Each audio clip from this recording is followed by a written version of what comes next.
don't want to get mixed up with a guy like me. I'm a loner, Daddy. A rebel.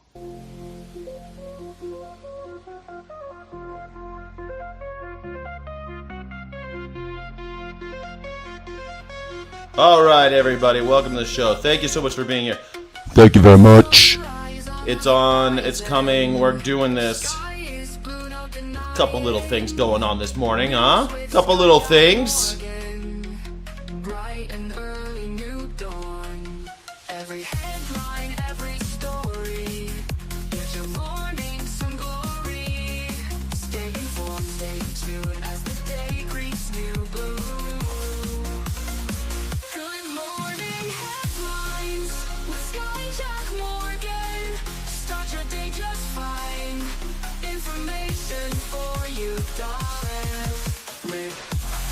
Yes, baby.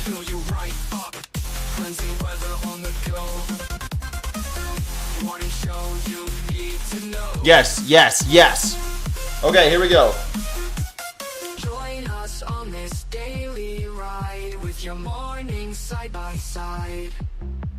Catch the latest, feel the vibe. Sky will keep you well supplied. Okay. Good morning headlines. Oh yeah. All right, here we go. Bop, bop, bop, bop. All right, everybody, how you doing? Welcome to the show today. Welcome. It's a beautiful day in the neighborhood. I hope you're having a good one.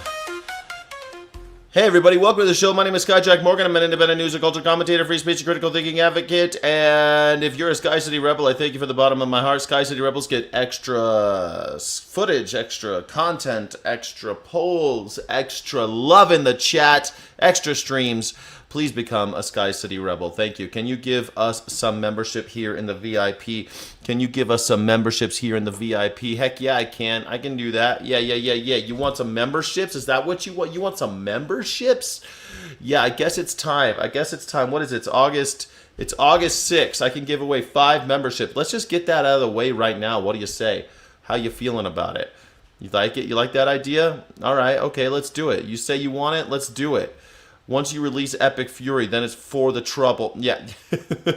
You got to release that Epic Fury, baby. You got to. Your hair tracks with anarchy. My hair does. I was like, well, I was rushing to get this. I'm trying to get the studio set up. I'm putting up lights. I'm like, I don't know, man. My green screen is still on the floor because I couldn't find the little clips. And now I found the clips, but I couldn't get everything up. I have my mic, but I can't find the boom. It's all, I'm all over the place, baby doll. I'm all over the place. How you doing there, Smoking Blondie? Nice. Welcome to the show. I don't know if you guys heard, but lots is going on today. Yesterday, I went to a bookstore for the Shut Up and Write thing. They have a Shut Up and Write thing. And I didn't meet anybody. I showed up too late because I didn't realize there would be traffic. But hey, I still went, and that's the thing about building community. You got to go and do it on the slow. You gotta go from slow burn. Yeah. Let's see if I can find where I'm at with, so I can give it some free memberships today. Let's see. We'll give it away on the horizontal stream. It sounds like there's a bit of an echo, but hey, I'm sorry about that. Great hair, says Melissa. Thank you so much. I appreciate that. You're amazing. Membership gifting. Here we go. Trump is a traitor and harms kids, says Smoking Blondie. Well, yeah. No kidding. Here's 5 memberships for y'all. Let's see if we can get some members going. Membership, Sky City Rebels. Sky City Rebels get extra content, extra streams, and extra love in the chat. Just Ben received a gift membership. Way to go, Just Ben. Papusa Logrande did. And so did Peaceful Q1Z Information Kiosk and Placa Delos. Hey, Just Ben, you nailed it. Congratulations, you're now a Sky City Rebel. Thank you so much for being here. Should I do I think we should do a poll. Do you think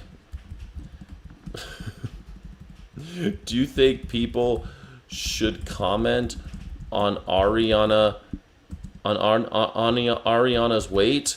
I think it's crazy that this is in the zeitgeist right now. Congratulations, new members. Thank you so much, man. Appreciate you. Leaf Erickson is a member for 10 months. Heck yeah. Love you, Leaf. Love you, Leaf. Love you, Leaf. All right. Yeah, I guess my hair is a little out of control, but I've been wearing that big hat when I go out. I went to coffee this morning because I don't have my coffee thing set up. I have all the coffee stuff, but the electricity, man, my electricity is all messed up in this house. I got to get my contractor here. It's a whole thing. I think she should handle her own health. Man, she's clearly healthy. Ariana Grande is clearly healthy because you know how I know? Because she's out there doing shit. She's making movies. She's on a tour right now. She's filming videos. Do you know how grueling all that is? That woman is working. That girl, she works hard for her money. So hard for her money. She's working hard for her money. And people are like, well, I think she's a little slim. Yeah, well, she's slim. She's a skinny lady. What's the problem? I think she's beautiful. I like skinny ladies. I grew up in the, I remember the 90s when all the models were heroin chic. What's the problem here? Why does everyone got to make a goddamn comment? She's too skinny for me. Who gives a shit?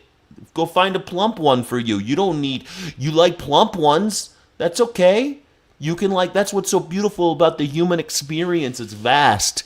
It's vast. There's skinny ones, there's plump ones, there's hairy ones, there's bald ones. You don't need to comment on everybody. People are like, oh my god, Tom Selleck's got a hairy chest. It's so gross. Well, then you don't need to go after Tom Selleck.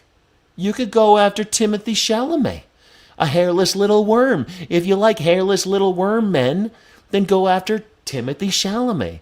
If you like big, hairy, burly men, then you go after people like Tom Selleck. If you like epic fury, you go after guys like me. That's how you roll. That's all you gotta do, baby doll. You don't have to go and you don't need to judge everybody. What's it all about? She's just tiny. What's the problem? What's the problem, Smoking Blondie? What's the dealio? Anyway, we're going to talk about that a little bit more. But first, and you notice there's some fires in Greece. There's fires all over right now. There's fires in the Pacific Northwest. There's fires in the Mediterranean. There's fires everywhere, and not a drop to drink. And I keep on hearing about how all of the animals are being tortured because of it. And it's messed up. It's true. It's truly messed up. But if you are so worried about animals being burned alive, then I'm just gonna say, maybe stop hurting animals, stop enslaving them, stop putting them in cages. Hey, how about that? Across mountains and coastal areas in Greece has left hundreds of animals displaced. You can see a group of horses trying to flee the raging wildfire near Athens. Firefighters today are scrambling to get control of the fire ahead of hotter temperatures and higher winds that are in the forecast. This is where we're at now. This is the forest. The forest fires are coming after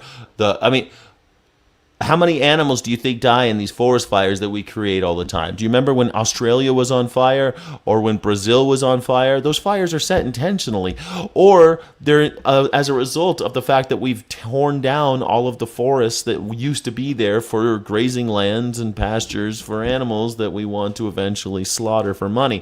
This is why we have these fires. We have droughts, not because it's not raining enough. Sure, it could rain a little more, but if we stopped giving 50% of our water to grow things like almond and alfalfa for animals that we are slaughtering for money, we wouldn't have all of these damn problems. Wake the fuck up. Stop supporting these horrible industries.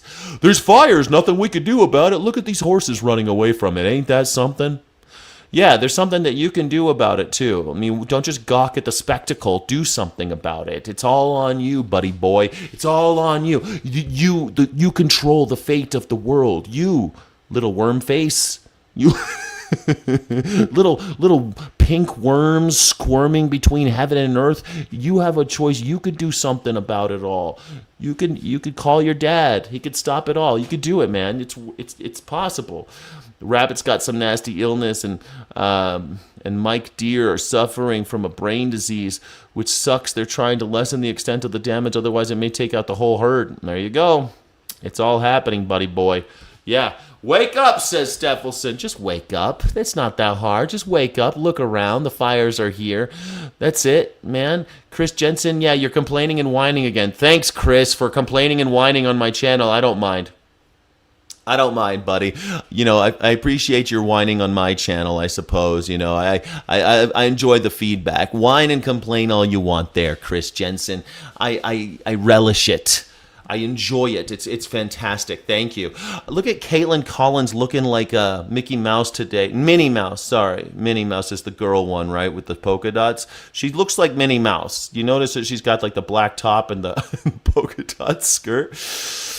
That's what we're doing now. We're doing Mickey Mouse. I mean, after all, the whole country is basically run by a Mickey Mouse operation. So why not have our intrepid Lois Lane reporters dressed like Minnie Mouse as well? I mean, makes sense.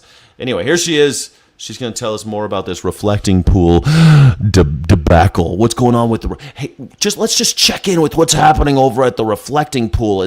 Has Donald Trump said, oh, mea culpa, we hired the wrong bunch of assholes to do this shit yet? Has he done that? Nah, I don't think so. But let's check in to find out. You never know. He might have turned a new leaf and accepted that maybe he hired the wrong group.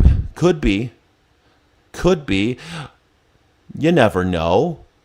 Apparently, I feed bears. They keep taking my garbage. I went to chase off 2 nights ago and realized it's a bear, you idiot. Yeah, don't chase the bears. Let them go ahead and do that. Yeah, just let them go ahead and do their thing, okay?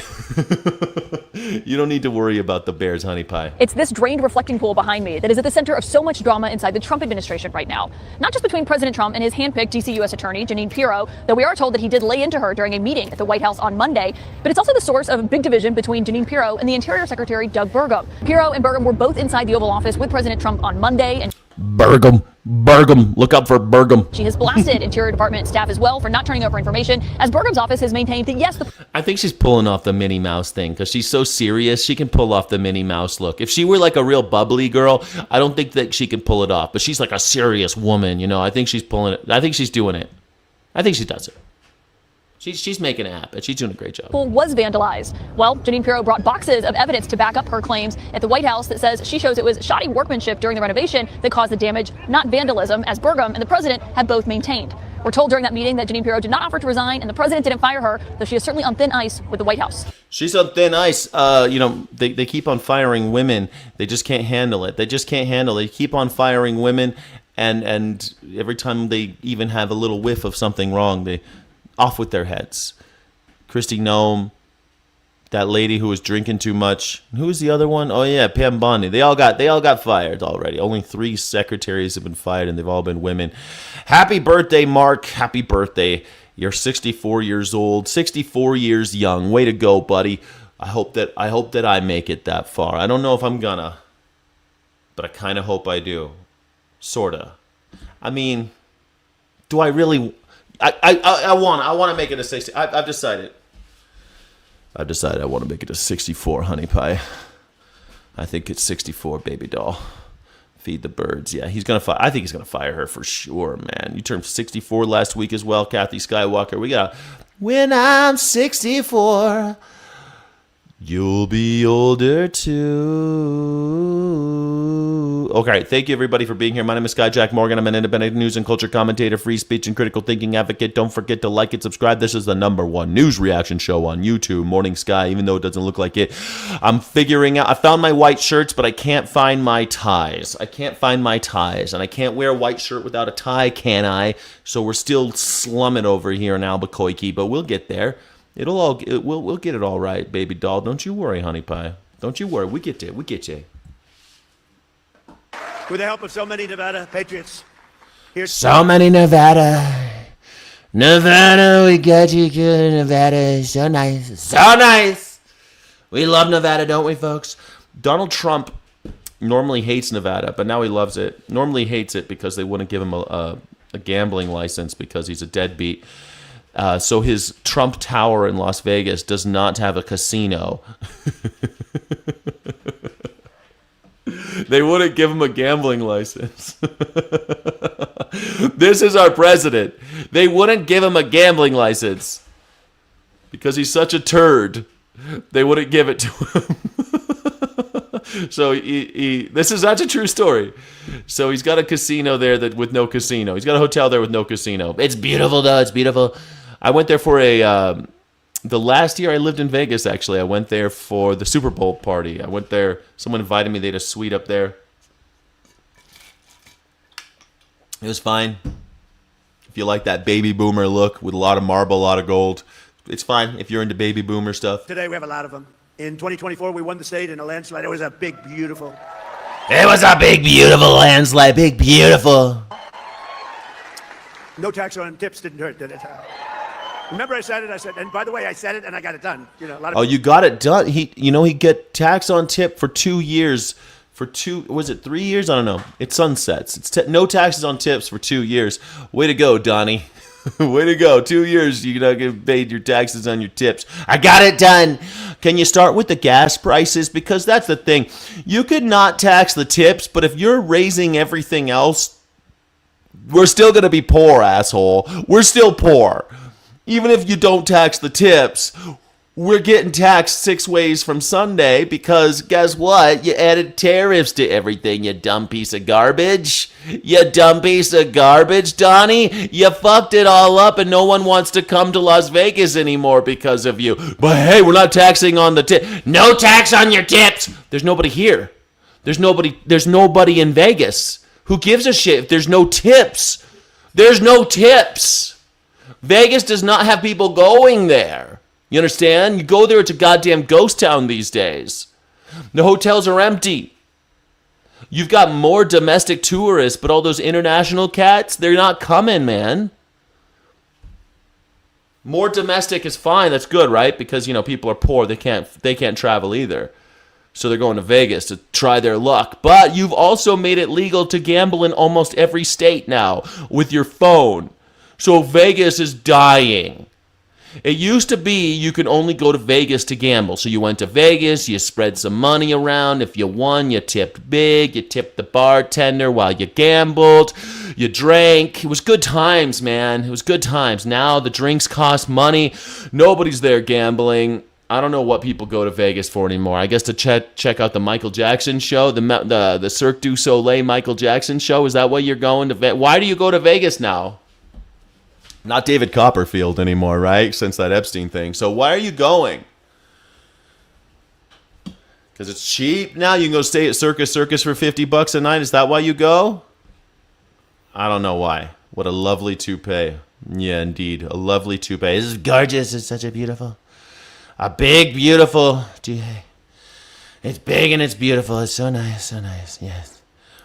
Anyways, there's no tips in Vegas, so we don't need no tip. No tax on tips doesn't help. people say they don't get it done. But I remember I said it, then about a month and a half, 2 months later, she came out and she said, that's Kamala, because by this time Biden was gone. He went bye-bye. And dude, why are you talking about the 2024? This piece of shit, you realize there's an election like in 3 months, right? This asshole's still talking about 2024 and 2020.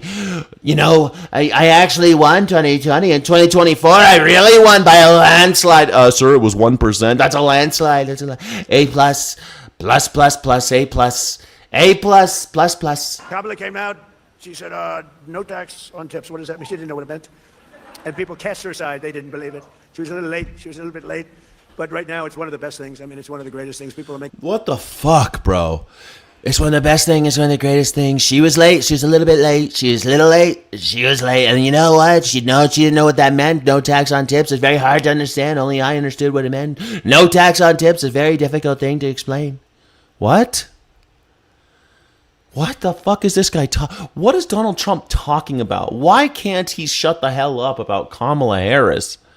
She lost, dude. This guy's the sorest loser and the sorest winner. If he loses, he's a little bitch. 2020, we didn't actually lose. We actually won. 2024, yeah, we beat you and you suck. And I'm going to rub your noses in until we all die. I can't wait until this guy dies just so I can stop hearing about random election bullshit.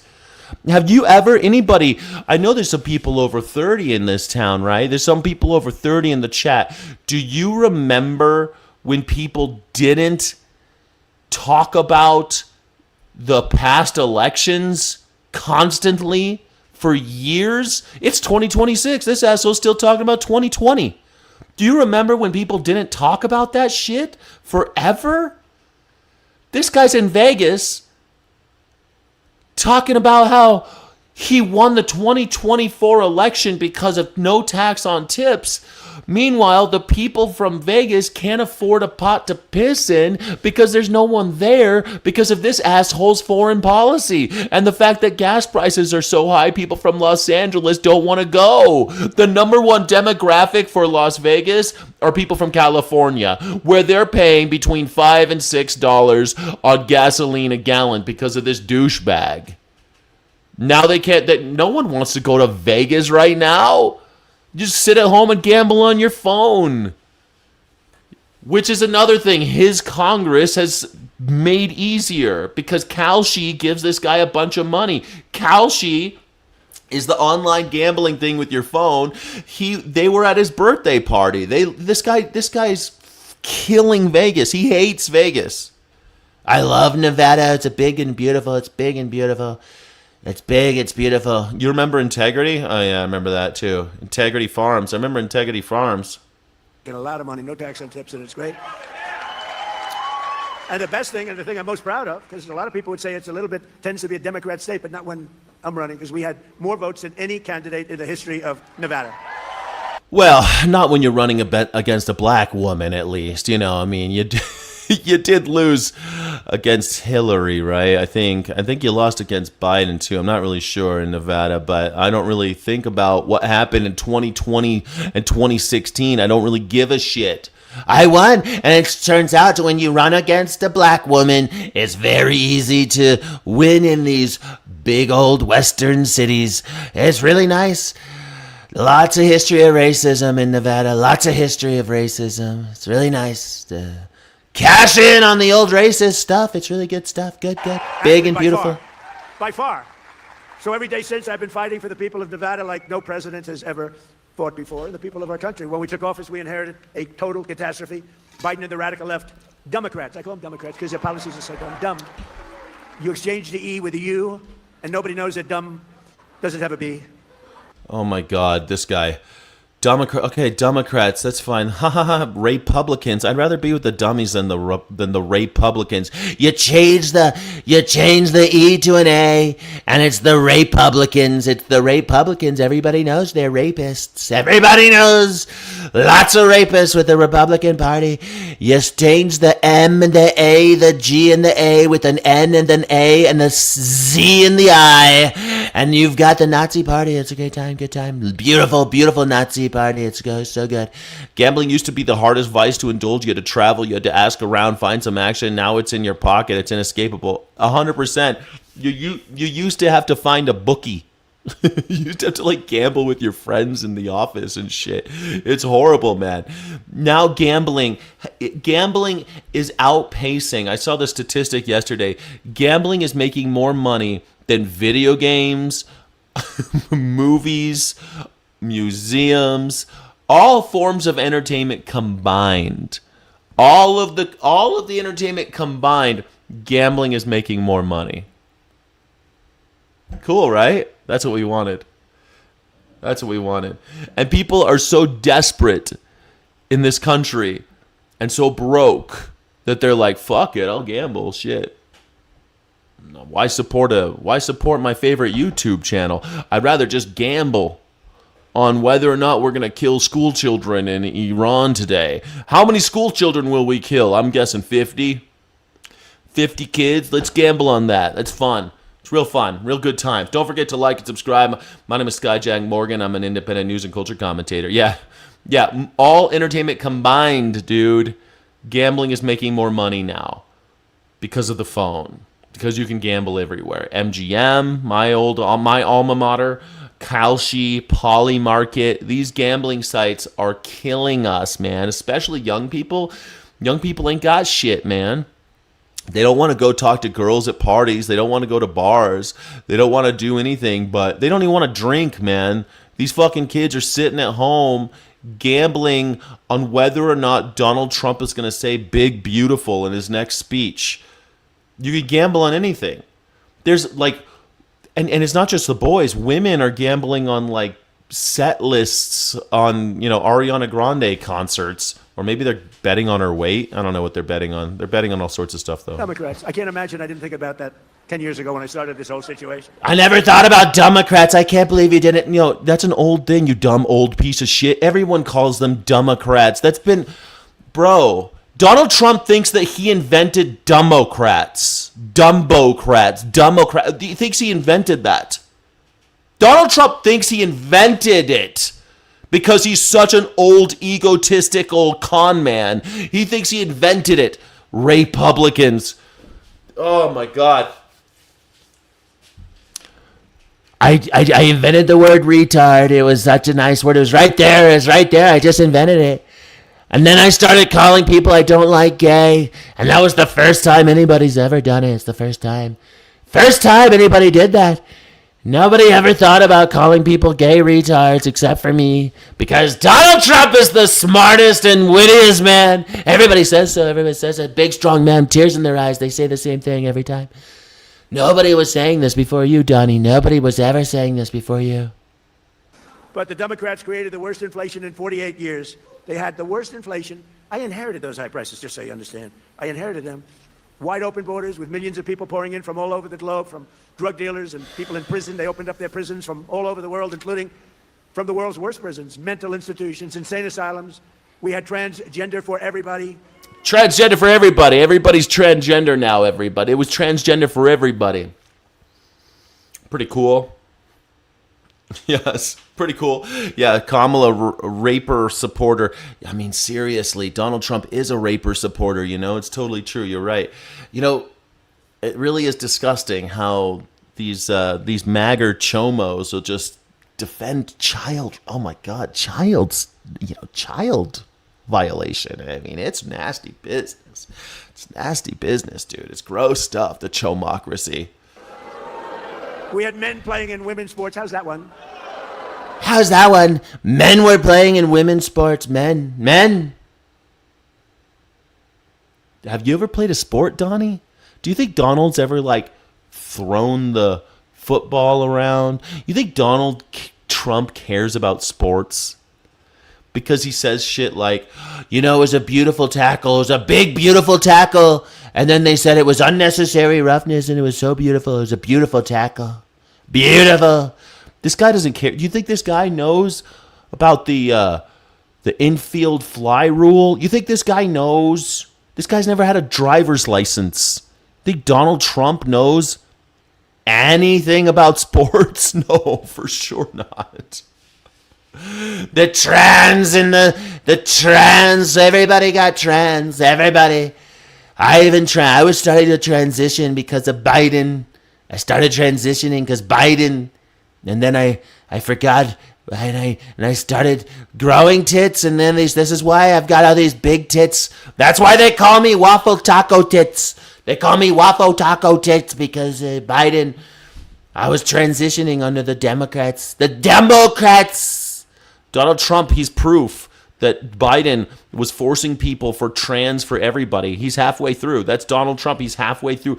That's why he was blowing Bubba. He was halfway trans. He was transitioning because of Biden forcing him to. That's why Donald Trump has done so many boner bumps, bro. This is why he likes gay sex. This is why he likes YMCA, the song, so much, because he was transitioning. Trans for everybody. Donald Trump, he's admitted that he has almost gone through the whole transition. That's why he's got the floppy tits. That's why he's into the YMCA song. That's why he loves the boner bumps. Man. That's why he and Jesse Waters love each other so much. That's why he and Lindsey Graham were always buddy and sleeping in the same rooms and shit. What the hell? You're the president. You don't need to sleep in the same room with anybody. Why are you sleeping in the same room as Lindsey Graham, homie? What's going on with you, Donnie? I was transitioning. It was trans for everybody. It was trans for everybody. And I couldn't do sports, so I had to do the boner bumps. But a big win on that is, the Supreme Court. The only sport this guy knows is golf. It's the only one he knows about. make himself like women and men's sports and men and women's sports. I can't do it. I The can't world do was it. laughing at us, but they're not laughing anymore. They're not laughing anymore. They don't laugh. They don't laugh anymore. We had a president that nobody respected. Nobody thought anything about him. Everybody took advantage of him. Everybody took advantage of him. It was sad, actually, including his own family took advantage of him. But America. Does this guy's literally in Las Vegas just bitching about Joe Biden and Kamala Harris. This is what this guy does. He's just a professional whiner and complainer. He's worse than a YouTuber. He's worse than a fucking podcaster. All he does is get up on TV, get up in front of large groups and bitch about Biden and trans people. This guy's worse than your fucking uncle at Thanksgiving. He's worse than that. Then the Biden, I inherited big prices. I know. I inherited that. Yeah, for sure. Yeah, they haven't gone up at all under me. No, they haven't. I've actually brought them down. Like I say, gas prices are actually down, not up. Trust me. Don't believe your own eyes. Believe me, your favorite politician. Respected again, like we have never been respected before. We've never been respected at this level before. What is a boner bump? Well, a boner bump is what Donald Trump does off of the erections of young men. You see, you take a little cocaine and you put it on the tip of a penis, and then you get the bump. That's called a boner bump. Donald Trump is famous for doing them in Studio 54 in the 80s and 90s. That was his whole thing, baby. He was really into it. Partying with Roy Cohn, partying with all the gay guys at Studio 54. He just likes anybody he can own. He doesn't care, man. Dicks, vaginas, he doesn't give a shit. As long as he can own you. If you're a female porn star, great. If you're a young man, great. It doesn't matter to him. It don't matter none to him. Oh, you remind me of my son. You remind me of my daughter. He doesn't give a shit. If he can own you, he'll fuck you. That's his thing. That's the only thing that gets him up. 2 years ago, and you've heard this said. This was said by the king of Saudi Arabia. He told me a year ago. That time the dates were a little different, but the statement was the same. He said, President, a year ago, your country was dead. It was a dead country. We never thought it was coming back, and now... Saudi Arabia, guys. Saudi Arabia says we're alive again. You guys, just listen to Saudi Arabia. The king of Saudi Arabia says that we're okay? You know you love them.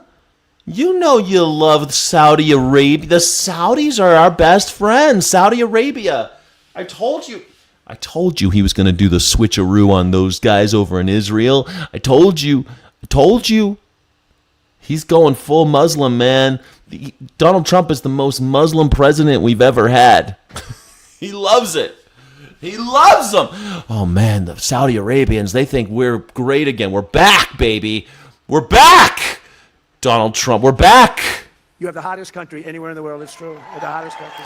And when Saudi Arabia is saying that we have the hottest country, that's hot, because it's hot over there in the Middle East, bro. Those Gulf states, they've turned up the temperature, baby. It's hot. It's hotter than Atlanta over in Saudi Arabia. And I'm not getting credit from the fake news for what I've done. I never have gotten credit. I only get credit from my favorite kings, dictators, fascists, despots. All the bad guys, they love me so much, they love me. Then Xi Jinping, he says, Donald, you're so hot. And I said, I know, it's these tits. Biden made me get the transition, and that's why I got these floppy tits, because trans for everybody. That's why I love it. That's why I dance to the YMCA. Thank you so much. Xi Jinping and Kim Jong-un, they said I got the best tits in the business. They got the best tits in the business. Best. They can't be denied. I got the most beautiful tits in the business. It's hard to be a 10 if you ain't got a rack. It's just a thing. Can't help it. I just can't help it. It's the way it goes. I don't get credit. I don't make the rules. I don't get any credit for anything. Everything I do. Even prescription drug prices, where they're down 4, 5, 600. Think of it, 600%. Favored nations. We had the highest prices in the world, and now we have the lowest prices. The press won't write about it. They don't give me any credit. But look at the bright side. I'm president, so you gave me credit. Alright, look at the bright side. Hey, I was able to fool you. I can't fool them, but I can fool you. That's so nice. I can't fool the press. They all with their facts and their figures, their numbers and their critical thinking. But you, the imbeciles, the salt of the earth morons, I've tricked you for years and I'll continue to do so. I've done it my whole life. I can't trick everybody, but I can trick you. The salt of the earth, the working man. I've been ripping you off from day one, and by golly, business is booming, cousin. Business is booming. It's great. It's a good time. Like, you had a big election last night, and a lot of people running, and I endorsed a lot of candidates, and the end result, I was 28 wins and 1 loss. It was a little bit of a person that I thought was a good person. Didn't have much of a chance, but I said, I don't care, I'm doing it anyway. Good person. Very good. Good, very good, very good, very spectacular, good, very good, she's good, very good. But nobody knew who the person was. But it was 28 and 1 last night on endorsements, and numerous of them were outliers. An outlier is a person that doesn't have a chance. But if you studied the fake news today, you'd think that it was just the opposite. It was like 1 in 28. No, it was 28 and 1 last night. Yeah, he's big winner right now. Donald Trump, everyone says so. He's got a 76% disapproval rating. 76% of Americans say that this asshole needs to stop working on shit overseas. He's fucking everything up. Maybe fuck up things at home. At least maybe try to bring the gas prices down, buddy. You promised 50% reduction in the price of gas in the first 12 months. Not happening. You promised a 30% reduction in the price of groceries in the first 12 months. It's gone up. Everything's gone up. You're getting fleeced. You stupid marks. You're marks. You're suckers. Donald Trump is your con man. He's ripping you off. Go buy his perfume. Go buy his shoes, his sneakers. Go buy his watches. BestWatchEver.com. BestWatchEver.com. Well, it must be true. We put it right there in the name. BestWatchEver.com. I mean, it must be the best one. I'll buy it. I'm going to buy the best watch ever, yeah. I have to be truthful because of an... Buy Melania coin. Everyone should buy Melania coin. Donald Trump says it's the most important financial tool for the future prosperity of America, so you better be buying Melania coin if you support Donald Trump. If you support Donald Trump, you better get it. You better get that Melania coin, or else I don't believe you. You're a rhino. You're a rhino if you don't own at least $100,000 of Melania coin, like me. I own about $100,000 of Melania coin because I know Donald Trump never lies. It was endorsed by the First Lady. The greatest First Lady. She's the greatest First Lady, the wonderful First Lady. She's good. She's really good. She's so good. She's very good. Very good. She's the best. She's the best one. Yes, she's great. She's the best, most beautiful. Truthful. Look at all the press. I have a lot of press here. Well, this is all on live television. Every word. If you make one little mistake, one little exaggeration, they go after you with... Now, when Biden made mistakes, that's all he did is make mistakes. Nobody else. Biden. Who the fuck... Who's president right now? Who is president? Get back to work, douchebag. Biden, can you believe it? Biden was president once. It was a long time ago now. It was almost 3 years ago, and it was... What the fuck, bro? Why is this asshole still talking about this? Why? One after him. But all they talked about was the one, and that's why they call them the fake news. It's just pretty bad. But they really do want to, you take a look at the facts. They don't want to have you see the facts because what we've done is really amazing. We will really put it all together like you've never seen, and that's what we've been doing. We put it together at levels that have never been seen in this country before. Just yesterday it was announced that American exports are totally on fire in a positive way. This is a positive fire, not a negative. Not like all the warehouse fires. It's on fire, but not in a bad way. In a good way, it's on fire. Things are on fire. The Pacific Northwest is on fire. Greece is on fire. A bunch of warehouses are on fire because the workers make so little. They're just lighting their own businesses on fire where they work. Yeah, it's totally. Yeah. Fucking things are banger, man. America. We're on top, baby. Sometimes you say, oh, that's too bad. They'll say, that's too bad. It's on fire. It's on fire in a very positive way. And they've skyrocketed exports to the highest level in American history. Think of that. Exports. What? Think of it. Think of what that means. Exports have gone to the highest level in history. That means Think of it. Let's Google that really fast. Donald Trump said in Las Vegas yesterday that U.S. exports are the highest they've ever been in the history of America. Is that true? President Trump stated in Las Vegas that U.S. exports reached the highest level in American history. This is partially true in terms of overall nominal annual volume from recent record-selling years, but his specific claim lacked immediate context because monthly figures fluctuate recently dipped. Oh, what do you know? Annual records. Total U.S. exports, goods and services combined, reached record heights in recent years, topping at about $2 trillion to $3 trillion. And that's specific metrics tracked by the U.S. Census Bureau and Bureau of Economic Analysis. But monthly data says that they can get up to 314, but they showed that monthly exports fell by 0.9%. They've actually fallen month to month, and they only went down to 314 billion in June, meaning they did not hit an all-time single-month peak the day before his statement, and they have not reached a peak in his presidency. Very nice. Okay. Much of the year-to-date increase in export value has been propelled by high global demand for the rising prices of oil. Oil. So because the high prices in oil, there's a higher export number. Very cool. You raise the price of oil to make your oligarchs more money. That's super cool.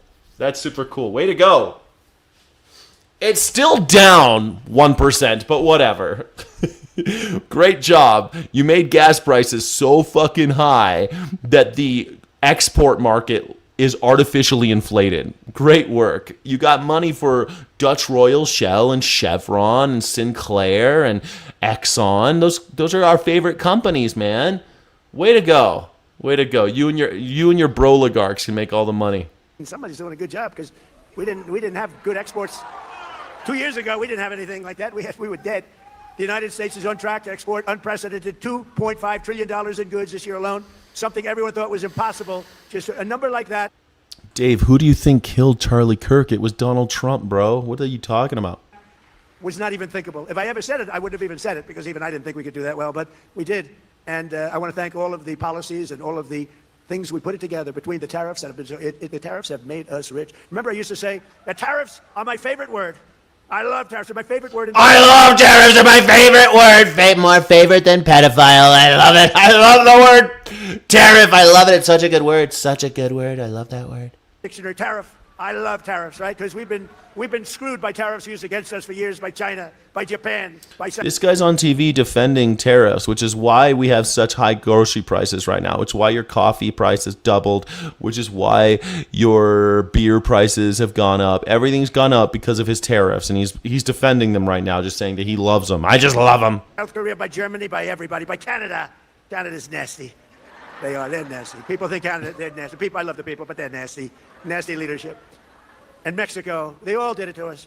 But now that doesn't work anymore because we turned the table on everybody. And that's why you're seeing numbers like you've never seen before. This week, as an example, it was announced that manufacturing is exploding at the fastest pace in many years. Nobody thought this would ever happen again. Do you remember, did you ever hear of a man named Barack Hussein Obama? He said, holy shit, this motherfucker. He's just playing all the hits, huh? Do you remember Biden? Do you remember Barack Hussein Obama? Do you remember Obama? Do you remember that guy? He always liked books. He read. He had the book reading club. Every summer he makes a reading list. I don't know how to read.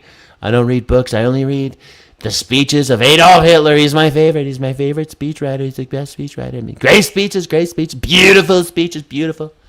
Best speeches ever, Hitler. Hitler had the best speeches. That's why that's the only thing I read. Barack Hussein Obama, he's always fucking reading all the time. Every summer makes a list. he said, we will never be a manufacturing country again.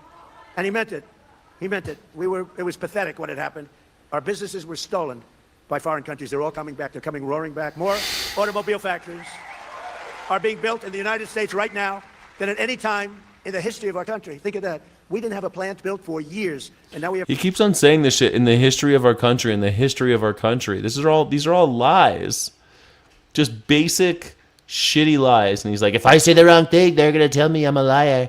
Yeah, because you lie so much, it's exhausting. Like, fact-checking Donald Trump is like a full-time job at this point, because the guy just tells so many lies that you have no choice. It's just you have fatigue at some point. Your bullshit meter, it's hard to keep it up. You know, it's kind of like, oh, never mind. More plants are all coming back from Germany, from South Korea, from Japan, from Canada, and from Mexico, from all over. They're coming back because if they don't, they have to pay massive tariffs at the gate. I call them tariffs at the gate. But it is true. I was criticized very badly because I said it was my favorite word. They said, what about God? What about wife, family? What about all of the things that make it... No, he hates all those things. Family, wife, God. You think Donald Trump cares about those words? No, this is so funny. You think he cares about God? You think Donald Trump cares about God? What hath God wrought? Donald Trump. You think he cares about God? Like the video if you think Donald Trump cares about God. Life's so wonderful. So I moved it to my fifth favorite word, and now, no, the press was... The press was killing me. I'll never forget. I said, terror's my favorite word. I love it. I got killed. But now I say it's number 5. And I'm in good shape. But it's made us rich. It's made us rich. We're taking in hundreds. Is that why everyone's in Vegas? Is that why there's so many people there right now? Is that why it's booming? Is that why this country is just booming everywhere? Is that why all these new restaurants are opening up and new fucking, what are you talking about? We're making everybody rich. Everybody rich. You're making your friends rich. The working man is getting shafted because Donald Trump is ripping off the working class and giving money to the oligarchs and the Trumpstein class, his friends, the people who buy and sell little girls. That's Donald Trump's vibe. He likes buying and selling children because it increases the ROI and it shortens the runway. If you could sell a 12-year-old girl, I mean, why wait till she's 18? After all, that's 6 years of lost investment. You need that ROI today, baby doll. You need to get that 12-year-old out there in them streets making you money. You need that profit, son. Man, it's already so annoying that you got to wait till 18 to put a boy into the military as cannon fodder. But hey, the 13-year-old boys, it's now been approved, can work in slaughterhouses and they can work cleaning up construction sites and work on any kind of agricultural concerns. So if you're 13 years old, you could be used as a field slave. But if you're a 12-year-old girl, Donald Trump thinks that you should be able to be bought and sold by him and Epstein and all of their friends, same dudes every time. Billions of dollars. More importantly, in order to not pay the tariff, all these companies are moving in and building their plants. A lot of them being built in Nevada. A lot of them. Yeah, a lot of them are building in Nevada. The Ariana Grande mystery is making national... Nope. Oh my God, the mystery of Ariana Grande. My God, Ariana Grande, this beautiful woman. How dare you? This is how I know America is going up the shit, going on down the shitter, man. You think Ariana Grande is the problem? Look at this beautiful woman. Oh my God, she's too skinny. She's too skinny. Too skinny. She's gorgeous. News. Even in traditional media, this is really interesting. So yesterday we told you that Ariana's rep had said that she was going to step back from the public eye. And the words of the rep were essentially because of public scrutiny surrounding her appearance. Now, that's not code. The appearance, as you're looking at there, is that she looks really thin. She's working her ass off, and you turn up the contrast and everything. I've seen these photos side by side. They take this like soft image of when she's young and she's got baby fat, and then they take the skinny version because she's thin. She's working her ass off. You know what happens when I work my ass off? I get skinnier too. God damn it! When I was working in Las Vegas and I was running around the casinos and I was barely eating and I was just working 12 hours a day, grueling, I was skinny, man. I had to get my suits tailored because they were falling off of me. I look like a tall Timothy Chalamet. I think Timothy Chalamet is probably like 4'5" or something. I'm 6'5", so I was like this tall beanstalk walking around because I was so skinny. That's what happens when you work, America. She looks fantastic. What is the problem? You think she looks great? She looks great. She looks great. What is everybody talking about? She's hot. And she's working, she's doing you know how I know she's fine? You know how I know she's not sick? Because she is everywhere working. She'd be in rehab right now if she was sick. Give me a break. She's a hot commodity. Do you know how much money she brings in for people? There's no way they're going to let Ariana Grande starve herself to And death. a lot of people have commented on that. A lot of people are alarmed. Some people have been really kind of brutal about it. But there are, and this just... It's also weird that everyone thinks that they have the right to be talking to women about like how they look. If you don't like skinny chicks, get yourself a fat one and shut the fuck up. What is it with you guys? I don't like girls with hairy armpits. Cool. Get a girl that shaves her armpits. What the fuck do I care what you like? Go find one that you like. It's so weird. I like my pop stars fat. Well, that's great. There's a Lizzo for you. Go check out Lizzo. She's a fat one. I don't like the skinny Adele. You could watch her old videos, man. I don't know. What is it with people? It's fine. You're gonna be fine. Audrey Hepburn will never be famous. Yeah, exactly. She's too skinny, right? I think she looks like a Latina Audrey Hepburn. I think she looks great. blows my mind to even talk about this. But there are This TMZ guy. I love that TMZ guys are always like, it blows my mind that this is going. Dude, you make a living off of this shit. Anorexia websites and chat rooms where she does not look anorexic. She looks thin and small. She looks very petite. This is not an anorexic. You see, look at her elbows. Look at her face. She's fine. they put that picture up of her looking very, very thin with the word goals. And that's crazy. That's just crazy, but it's happening. And there are a lot of people. I don't know, man. I mean, people do that. They want to get thin. Everyone wants to lose about 15 pounds. What's the problem? You look at people like, I don't know. I've known people, men and women, that hang up a picture of somebody that they think is like very handsome or beautiful, and they hang it up on their fucking on their refrigerator because it'll encourage them to eat more healthy. That's fine. I don't care. I think it's a little weird, but do it, man. Whatever gets you eating healthy, go for it. What's the problem? My sister won't stop talking Ozempic. It's my experience. It's turning into a problem. I don't know, man. I didn't know. Ozempic, I mean, it is a little bit weird that you could do Ozempic now, right? And now you could take drugs to look like Ariana Grande. I guess that's maybe an issue, but wasn't that always going to happen? I mean, when I was a kid, Fen-Phen, people were killing themselves on Fen-Phen. Do you remember that? You could take Fen-Phen and it like messed up your aorta or something. I forget what it did. It like clogged your aorta and people were dropping over dead. Man. People were killing themselves too. It was all bad news. These diet drugs. If you want to tell me diet drugs are bad, that's fine. But if you don't like the way Ariana Grande looks, then there's plenty of other pop stars for you. Go watch Beyonce. She's still bodacious and big. Who are reacting to it, who are recoiling from the pictures. And the rep came out and said she wants no part of this. As soon as the tour is over, she's going to step back. She's going to cancel some of the things she was going to do. Well, Ariana performed last night. And try and make sense of this, but she is saying something. Try and make sense of this. She's going to say something. Let's see what she says. It's going to be mind-blowing, I'm sure. Totally the opposite of what her rep said. The announcement that was made yesterday was not a reactive or impulsive thing. It is something that I had decided. It's a plan that I had quietly made a long time ago. And it's a decision that was made from a thoughtful and empowered place. And I want you to know that many things can be true at the same time. I mean, she's been saying that she's going to take a break after the tour for a long time. Even I know that. I don't even follow this lady. I remember someone was saying that because of her movies and her career and all this stuff, she's going to take a break for a while after this next tour. And now they're like, she's going to take a tour. I think they canceled some production thing because she doesn't want to have the scrutiny or whatever. That's fine. Fuck it. People don't deserve to have you out there all the time, Ariana. You're too good for everybody. My parents were worried that negativity was ruining things for me. But I just have to say, that could not be more opposite. Multiple things can be true at the same time. Boundaries need to be set. Things can need a break sometimes. And also, this can be and will continue to be the greatest experience of my professional career. No matter what. She has a big tour. She says she needs some boundaries. What's the problem? This is crazy. This is crazy. How does she look ill?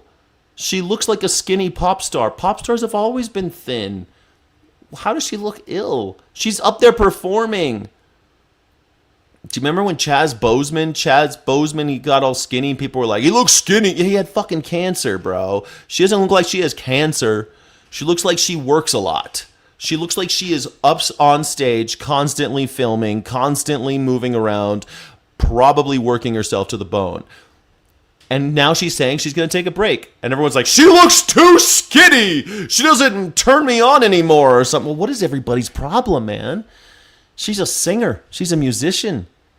Okay, she does, part of being a musician these days is that you present your body, right? I guess like you present your body as part of the product, I guess. I mean, I remember the first time I found out who Ariana Grande was, and she was some vocalist on somebody else's like trance album or something, and she looked like a little girl in lingerie, and I was like, what is this?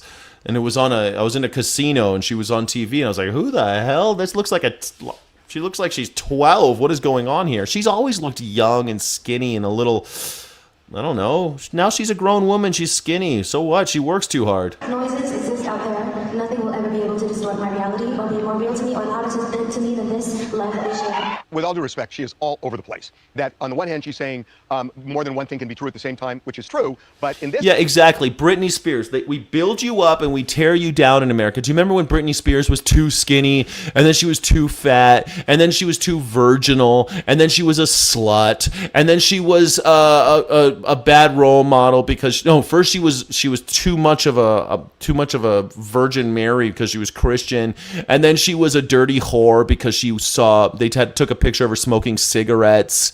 My God, no wonder Britney's all messed up. We're going to do the same thing. They're going to do the same thing to her. That's it. She's way too skinny. For whom? Why is she too skinny? She's not too skinny. Too skinny for what? For what? case, no, because either this was a quick decision made after all of these comments regarding her latest music video where she looks thin, or it was pre-planned and has nothing to do with it. But both of those things... She does not look any different than she did in the Wicked movies. She looked skinny in the Wicked movies, and she looks skinny now.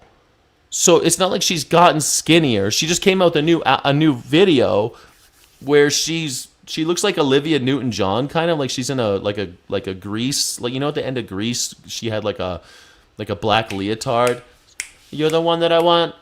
She looks like she's in Grease. And Olivia Newton-John looks skinny as hell in that leotard, man. I remember when Olivia Newton-John looked skinny as hell. I think she's Australian. Is she Australian? I think she's Australian. She does not look worse. No, she doesn't. You're looking at photos that people have doctored, so she looks like even bonier. But she doesn't look bad. Not be true. And then she kind of goes on to say that nothing's going to distort my reality. But what people are saying is her reality is being distorted because of what they're seeing. 1,000%. And Harvey, you're pretty much hitting the nail on the head. Two things can't be true at once. I think what happened is maybe there was talks about her pausing because, like you said, she's been out there since Wicked 1, Wicked 2. Yes, she's been out there working her ass off. And so she's skinny. She's out there on stage. Dude, when I was touring musician, I'd be on stage. You sweat so much because the lights and everything.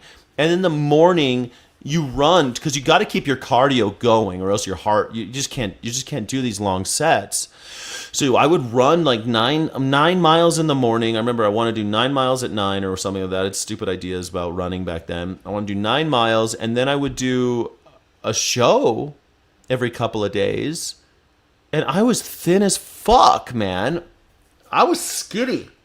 I was wearing small shirts. I was so thin. Well, how do you think like Travis Barker and all these guys, how do you think they get so skinny? It's because they're performing, they're working hard with their bodies. That's just what happens. Oh my God, thank you so much for this.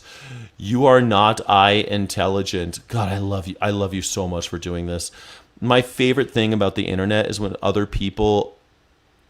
people insult other people's intelligence and everything is spelled incorrectly.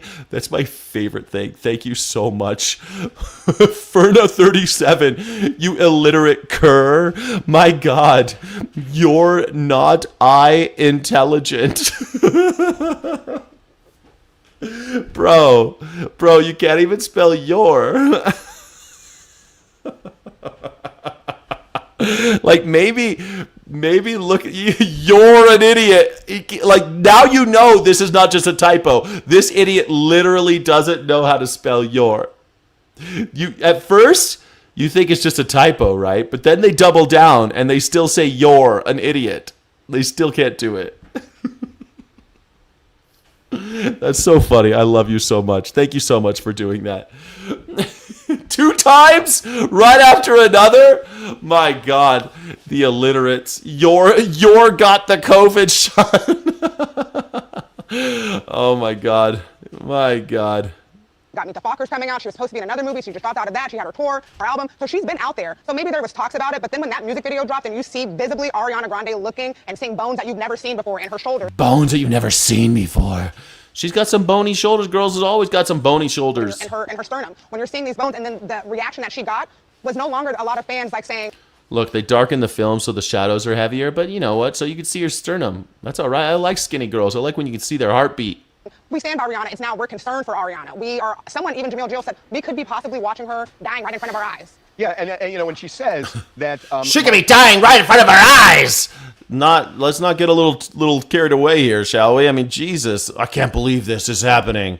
Reality is not distorted. That's the dividing line. Is it or is it not? And, I mean, look, the fact that people are commenting generally doesn't mean that they're going after her. No. They're concerned about her. Most of our chat is saying that this was kind of a silly decision by her and her team to announce this big break anyways, and that she should have just gone and taken a break and not said anything and gotten healthy and then came back. Because now it's become but you're saying gotten healthy. The issue is, does she consider herself to be healthy right now? And when you listen to that... She doesn't. And then what makes it even worse, too, when you see her mother coming out and commenting on the music video where everyone's saying she looks drastically sick, and her mom says, I love the music video. She does not look... I watched this music video. She does not look sick. You notice how they keep on showing this one clip? They don't show any of the other parts. Love you, you're magnificent. Basically, she looks like Olivia Newton-John. Know what's going on behind the scenes. But to say that publicly, you shouldn't even be. If she's sick and she needs help, don't make it seem like it's okay publicly to the other fans and all these other people. Oh my God! And she's also smoking. Oh no! She's gonna be a cigarette influencer now. Oh no, Ariana! No, please don't. Please don't. Ariana, please don't smoke cigarettes. They're horrible. Remember what happened when Britney smoked a cigarette? Oh, no. And, you know, this is like one of the areas where, you know, we're not doctors. Right, for sure. And this is the one exception where you don't necessarily have to be a doctor to look at something that's visible. And see. And you know, it's one thing to lose weight. It's another thing where you see bones. Bones, yeah. And look at how beautiful this woman is. She's gorgeous. And they're like, ugly, skinny bitch, I hate her. You got bones. I'm not a doctor, but I don't need to be a doctor to make a prognosis here. She's gonna die. The prognosis is death, sir. I'm not a doctor, but I've decided she will die. A horrible death. A death of 1,000 paper cuts. You know, I think there's a lot of concern, and I do keep going back in my youth thinking about Karen Carpenter, where a lot of people looking back said, why didn't somebody say... Karen Carpenter definitely looks more anorexic, okay? But whatever. Karen Carpenter. People have been putting side by side. I think that's Joan. Who's this? I think that's Joan Baez right here. That's Karen Carpenter. She's the skinnier one. I've Karen Carpenter like the week before she passed away, and side by side of Ariana Grande of a still from that music video. And Harvey, in all honesty, Ariana looked a little bit worse. Yeah. Well, Karen Carpenter was actually turning the corner and had tried to gain weight. Her heart just gave out. But a lot of people look back on that and said, why didn't we say something earlier? Why didn't we abuse this woman earlier? Why didn't we make it even worse on her? Why didn't we say something? Don't worry. People have been talking about Ariana Grande's body since she was like 11. People have been talking about Ariana Grande's body. I'm sure she's heard everything. You're too skinny. You're too fat. You smoke cigarettes. You're the devil. You should be more Christian. Oh, don't talk about veganism because people will hate you. Don't talk about how much you love your dogs because cat people will hate you. Everything this woman does is scrutinized. And of course she's saying, I don't want the scrutiny anymore. I'm going to take a break. She's been saying that for a long time. Yeah, Karen Carpenter about what it's like and dying at such a young age. Ariana is getting close to absolute malnutrition. Bones should not be sticking out like that. This is a red flag. Lots of young women are skinny like that. Some people are. Why are you skinny shaming shaming? How come it's okay to skinny shame, but you see someone like Lizzo, who's far more likely to die of a heart attack, by the way, you're like, nope, that's body shaming. This is body shaming. Because she's thin, it's okay to body shame her? The only person who should be body shamed is Donald Trump, because he was halfway through the transition, like he said. It was trans for everybody under Biden, and that's why I got my floppy tits. I got floppy tits. That's why I never run. I never run because my floppy tits, they flop around. They're flappity. And I started listening to YMCA because of the hormone treatment when it was trans for everybody. Trans. Biden made me trans. Made me love YMCA and flappy tits. Botched surgery.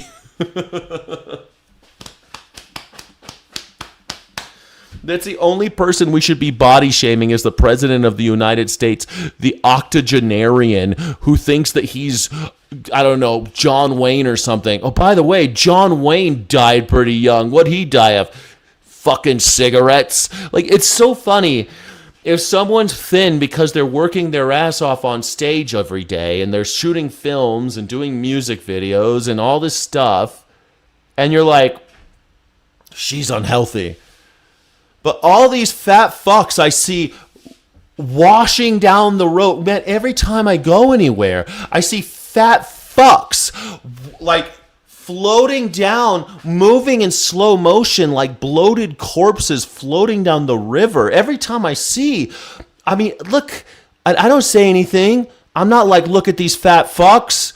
I'm just like, hey, that's them, man. They want to be fat. That's their thing, man. Be fat. I'll go for it. Sometimes I feel a little fat. Sometimes I feel like I gotta lose a little bit. You know, everyone's like in that 15. Everyone wants to lose 15 extra pounds, don't you? But man, nobody's allowed to talk about the fat dude, Mr. Floppy Tits, Mr. Taco Tits. It's me. I'm a fat fuck.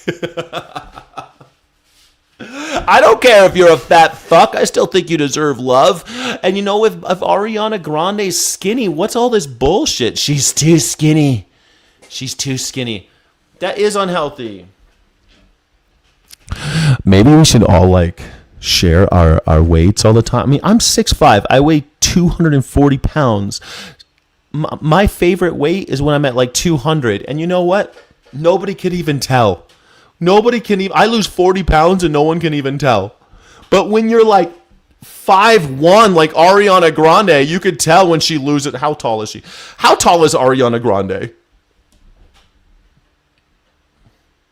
No, not fucking stupid Google. What the hell is wrong with you? Let's try this again. How tall is Ariana Grande? She's 5'0". This girl's 5 feet tall. She's 5 feet tall. You are perfect. You are beautiful in every single way. There are so many huge people, like double or more their ideal weight. It's crazy. Yeah, 6'3", 200. Yes, 279, baby. 279's a big boy. That's a big boy, Andrew. Big boy. I like 190. I feel my healthiest when I'm at like 200. But like I've been losing. I haven't weighed myself actually in a while. But last time I weighed myself, I was at 240. And I was like, that's a little much. It's a little much. But I've been walking a lot since I moved to Albuquerque. I can feel myself slimming down a little bit just because I'm moving around more, you know. I'm working a lot. I'm kind of like just working more. That's what happens. You work a lot, you lose weight. That's it. Yeah. That's it. Obamas are on the Epstein list. Okay, put them all on trial. Donald Trump is on the Epstein list a million times. I don't know why people think I give a fuck that Obama's on the Epstein list. Is Barack Obama president? Is Barack Obama president right now? I don't think so. Yeah, I'm obese. Yeah. Yes. Mr. Obese over here. Yes, I'm very obese. I'm obese. At least you learned how to spell your in the last 15 minutes, Ferno. Good job. Good job. You're learning, buddy. I appreciate that. Is it really gonna Is it really going to matter if some stupid celebrity croaks from starving yourself? No, it's not. Will it matter? It'll matter to a lot of people. It will matter to them. Yeah, of course it will. I've never been a healthy weight. Arthritis, don't care. Yeah, I mean, healthy weight. Then why are we all bitching about Ariana Grande? Most Americans are not at the ideal weight. And usually it's on the other side. So if she's a little light right now because she's working her ass off, when she takes a break and is sitting on her ass eating bonbons and like vegan crackers all day, I guarantee you she'll get fat again. And everyone will be like, look at this fat whore. Watch. I guarantee you when she takes her break and she sits on her ass, first they'll say she's healthier now because she's fatter. And then she'll get fatter because she's sitting on her ass more. And people will be like, she's got her Latina curves back. And then she'll sit on her ass a little bit more. And then she'll be on the red carpet. And people will say she's a fat bitch. Just like they did to Selena Gomez. When Selena Gomez was in her bikini shots, people said she's too skinny. And then she started taking more time off and she got a little curvier and people like, oh, Latina curves. And then she got a little bigger and people like, look at that fat bitch Selena Gomez. And she's always looked good. Selena Gomez has always looked good. So shut the fuck up. God damn it. We go through different phases in life. Sometimes my lightest weight as an adult is 160 when I was running marathons. I was 160. I was so skinny. I was running marathons. I was a performer. I was on stage all the time. I was skinny. I was healthy. I was probably healthiest I ever been. Yeah, Selena Gomez is gorgeous. And she has lupus. That's true. She also has lupus. She's fine. Skinny only ever got me underserved at restaurants and hospitals. Yeah, well, there you go. My sister is skinny and sick. Well, I'm sorry that your sister is skinny and sick. But is she sick because she's skinny or is she skinny because she's sick? That's the difference. From Melbourne, Australia. I think it's, it can't have been a planned break because she had been planned in this show in West End Sunday. So, like you said, two things can't be true. You can't have had a planned break if you were planning on being in this show.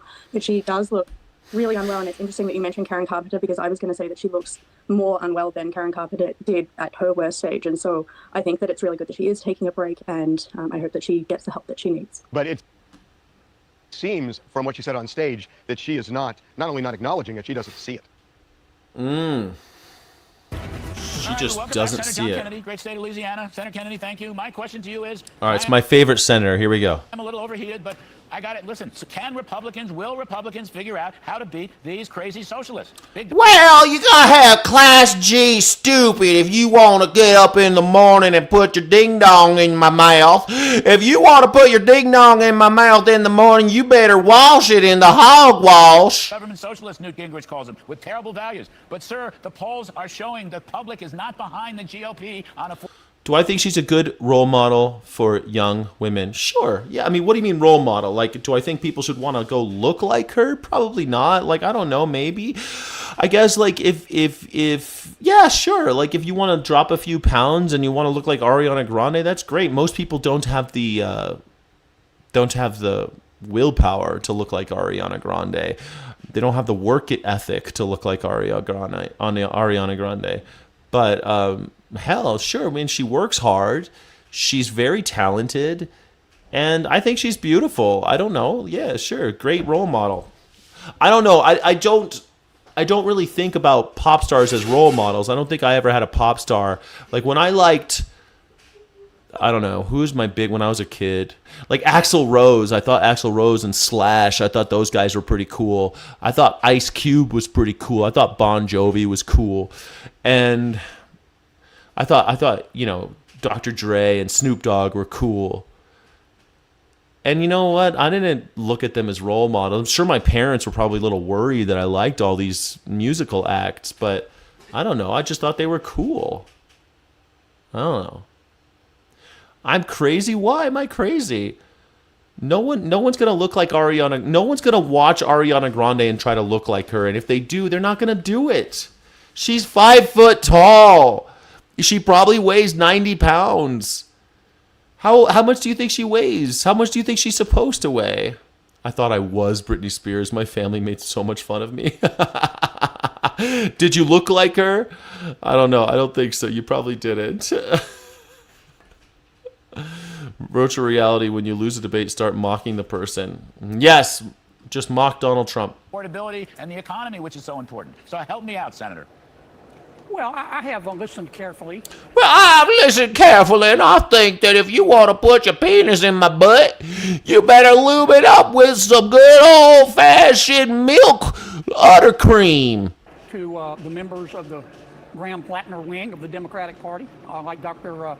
El Sayed and others. Graham Plattner, he's out, bro. Have you heard? Can we talk about Florence Pugh? My God, what a woman. Florence Pugh, wasn't she in the last Spider-Man movie? Wasn't that Florence Pugh? Isn't she the Black Widow now? She was great. She's great. What about Mia Goth? I'm a redhead, 5'2", green-eyed beast from Pennsylvania. Frankie Berry. That sounds like one hot ticket. Sounds like one hot ticket, Frankie Berry. And the only possible explanation is just real strong drugs. In some really blue areas of the country, what they're selling may sell. I don't even think Ariana Grande is actually vegan. Actually, I mean, she says, people say she is, but she doesn't talk about it. And I don't actually. She's like a celebrity vegan. She says she loves animals and doesn't eat them, but I don't believe it. Anyway, no, I'm not holding water for her. I just think it's fucked up that every time some woman looks a little thin or a little fat, everyone's got some shit to say. It's fucked up, man. It's fucked up. I think it's fine. Unless, like, I remember when Amy Winehouse. So that's, okay, Amy Winehouse, she was skinny. And she was unhealthy because she was an alcoholic. It wasn't that she was skinny that killed her. She was skinny because she was an alcoholic. Because when you're an alcoholic, you don't have time to eat. You don't have time to do anything else. You just have time to drink and get on stage and they pump you full of drugs and you keep going because you're fucked up on alcohol, and that's what killed her. It wasn't the fact she was skinny, and everyone bitched about her being skinny. Everybody was like, oh my God, Amy Winehouse, she's so skinny, she's so ugly, oh my God, she's ugly and skinny. Meanwhile, she's singing about going to rehab. She's singing about fading to black. She's making songs about her addictions, and no one did fuck all about it, because addiction is fine in America. No one cared. They talked about her being skinny. Skinny isn't what killed her. Skinny. She looked great when she got clean, and she was still skinny.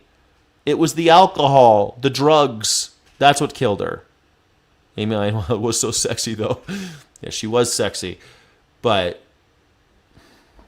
you know, she was skinny, and then she also was an addict. Do you think Ariana Grande is an addict? If that's the case, no one's saying that she is. How come no one's saying that she's a drug addict? If people think that she's unhealthy, what do you think's causing her unhealthy? She's just not eating. Bullshit. Fucking lies. You know she's eating because she's got a whole team of people that cook for her and shit. And she works her ass off. She's probably working too hard. She's working too many hours. And so she's looking skinny. She's looking a little rough. I don't think she looks rough at all. I think she just looks like she's losing weight. And she's been the same weight for like since the Wicked movies. That's been like 3 years. 4 years she's looked like this. She's working her ass off. Now, what are we going to do now for this thing right now, Ging Dang Do?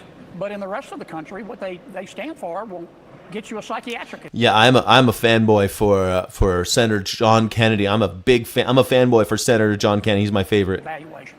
Our scheme, if you will, our protocol for beating them is very simple.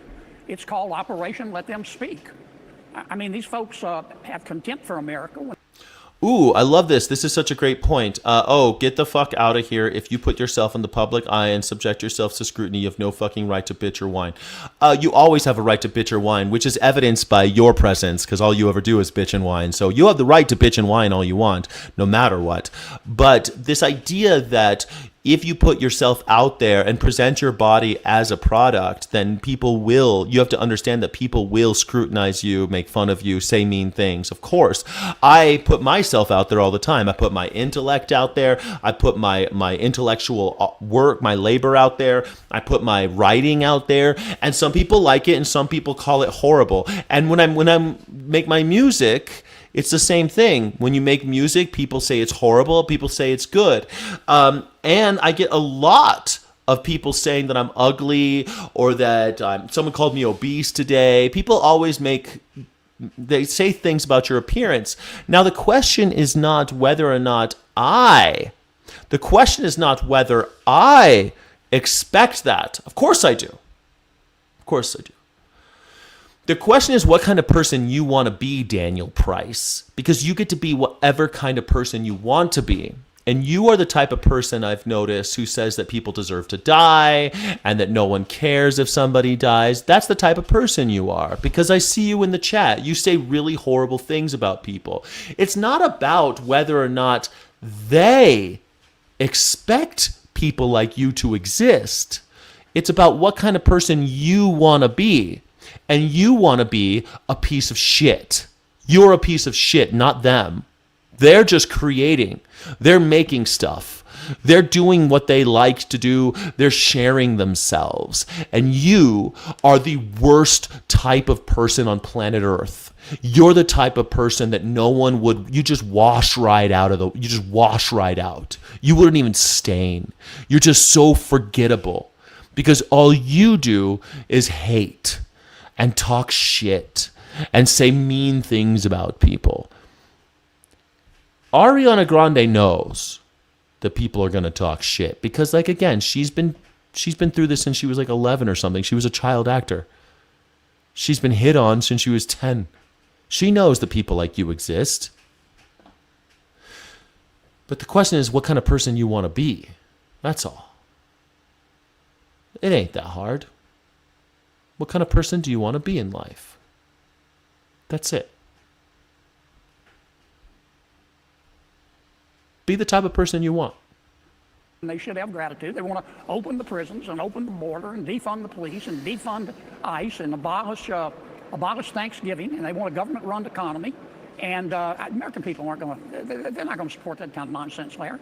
You're right. You're 100% right. I agree with you. Look, I almost always agree with you. But here's the thing that troubles me, Senator Kennedy. I'm looking at good polls, sir. I don't know if John McLaughlin polled in your races down in Louisiana, but he's a good pollster. And he uses likely voters. And we're in an economic boom. The One Big Beautiful Bill of a year ago has helped engender a tremendous economic boom. Why are MAGA some of the stupidest people on planet Earth? It's not that MAGA are stupid. It's just that MAGA attracts stupid people, right? People were stupid before MAGA. It's not like MAGA made them stupid. It's that MAGA is a con game on the dumbest people. And so the fact that, like, you know, after all, when they lined up all the Nazis and put them on trial, they found that some were like really into it, right? Some people just really hated the Jews, or some people just really loved Adolf Hitler. Some people just really were upset about the way World War I ended. And some of them were just stupid. Some of them were scared, but most of them were just stupid. When they line up the Nazis and they put them on trial, they find that many of them are below average intelligence. And even the other Nazis, the guys that were up the high up, they didn't want to hang out with Eichmann and them. They avoided them in the prison and during the Nuremberg trials. There were some judges who were smart and they did it because they were afraid. And they were just Nazis because they were scared of the repercussions of not being a Nazi because it was against the law to be any other party. There were some bureaucrats that did it just because they were afraid that they didn't want to be out of a job. There were some people that were just really into the power play. They loved being powerful. They loved the way it made them feel. But most of the Nazis were just dumbasses that fell for a little man who looked kind of funny, who talked big game, talked about himself like he was the best guy ever, talked about everybody else like they were the worst, talked about everybody that came before being horrible and stupid, being the worst. Obama, Biden. It's always the same game. This is the same thing the Nazis did. It attracts a lot of stupid people. That's it. Including manufacturing. We got numbers out yesterday and today on the ISM. But, sir, the public doesn't know it. The public is saying the economy is getting worse. 56% are saying the economy is getting worse. Only 37% say it's getting better. And I referenced this with Senator Tuberville, our friend, who was a great man, by the way. But I'm just saying, people pay more in taxes, and these are facts, than they do in food, clothing, and shelter. The tax burden is very high. And when we look at the polls, this poll, the McLaughlin poll, again, he's a Republican pollster, likely voter, they're saying that the Trump tax cuts of last year were not enough. And I'm saying to you, you've heard me say this before, you came on a few weeks back. I love Larry Kudlow always says this stupid shit about like, oh, people are paying a lot of taxes. The people are? No, you're afraid of rich people paying too much in taxes? Taxes, they're paying more than they are in groceries. Yeah. Everyone knows this not to be true. We look at our paychecks. We know that we're spending more on groceries. Appreciate it as always, but the fact is, the reconciliation. We know that you're spending billions of dollars bombing children in Iran. We already know this. We know you're spending billions of dollars to pay for health care in Israel while none of us have health care.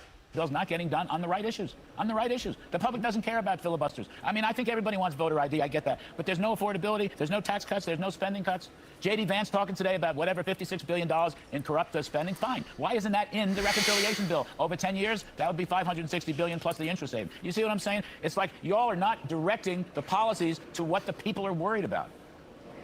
Well, I agree with you, Larry. I've been saying that for a while. I mean, you win elections by talking about the Democrats dropped 2 nukes. That's funny. It's the first time I've heard someone say the Democrats did it. Yeah, I mean, I guess Truman was technically a Democrat, I guess, right? Yeah. Harry Truman was a Democrat who dropped the nuclear weapons, right? Yeah. He was definitely a Democrat in 1945. You know, they say that the Democrats, they changed about the time when JFK got elected, and then LBJ signed the Civil Rights Act. But sure, 1945, Democrats. Blame the Democrats for the nukes. Fucking weird. I've never heard that before. Again, parties have changed, names change, policies change. The policies of Truman were very different from the policies of the Social Democrat, only three-termer FDR, Franklin Delano Roosevelt. But, you know, there were still Dixiecrats back then and the whole thing. They were very racist and shit. But sure, whatever, man. Yeah, nothing's changed about the Democrats in the last 80 years. 80 years. things that moms and dads, when they lie down and to sleep at night and can't, are worried about. And top of that list is cost of living. That's why we cut people's taxes. That's why we deregulated the economy. That adds to the price of goods and services.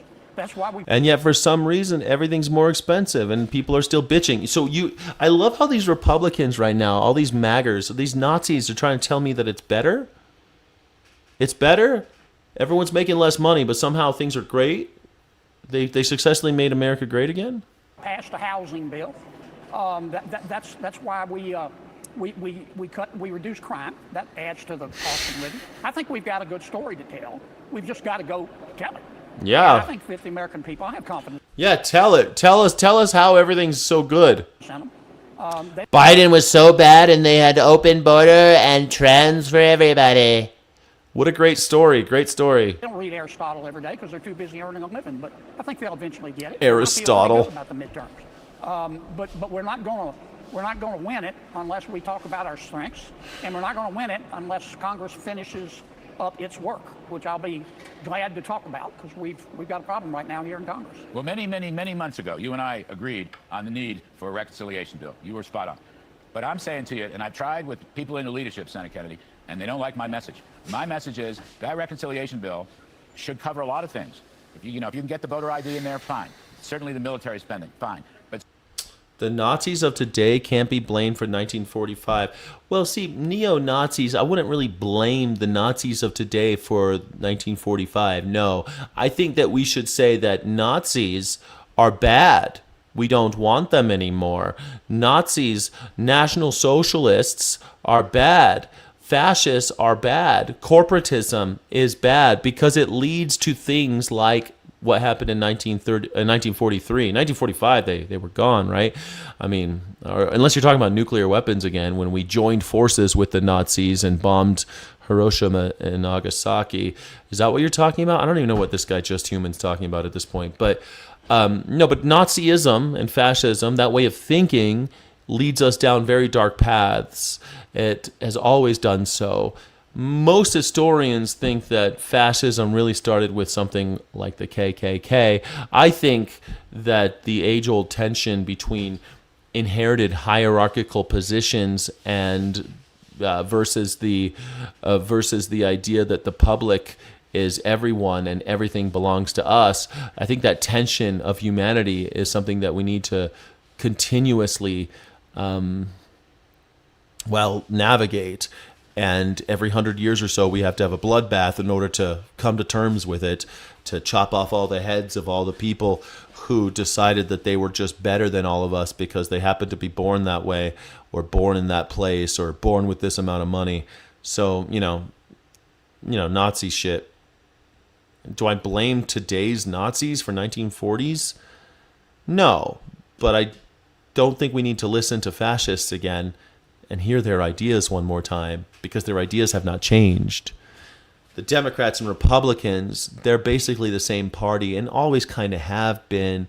Very small differences. And yeah, they change over time and their policies change over time because that's what they do. They evolve as slowly as possible because they don't want to move the Overton window enough to let the people have the power. So yeah, Democrats and Republicans need to go as well, but that's a whole other story, putty boy.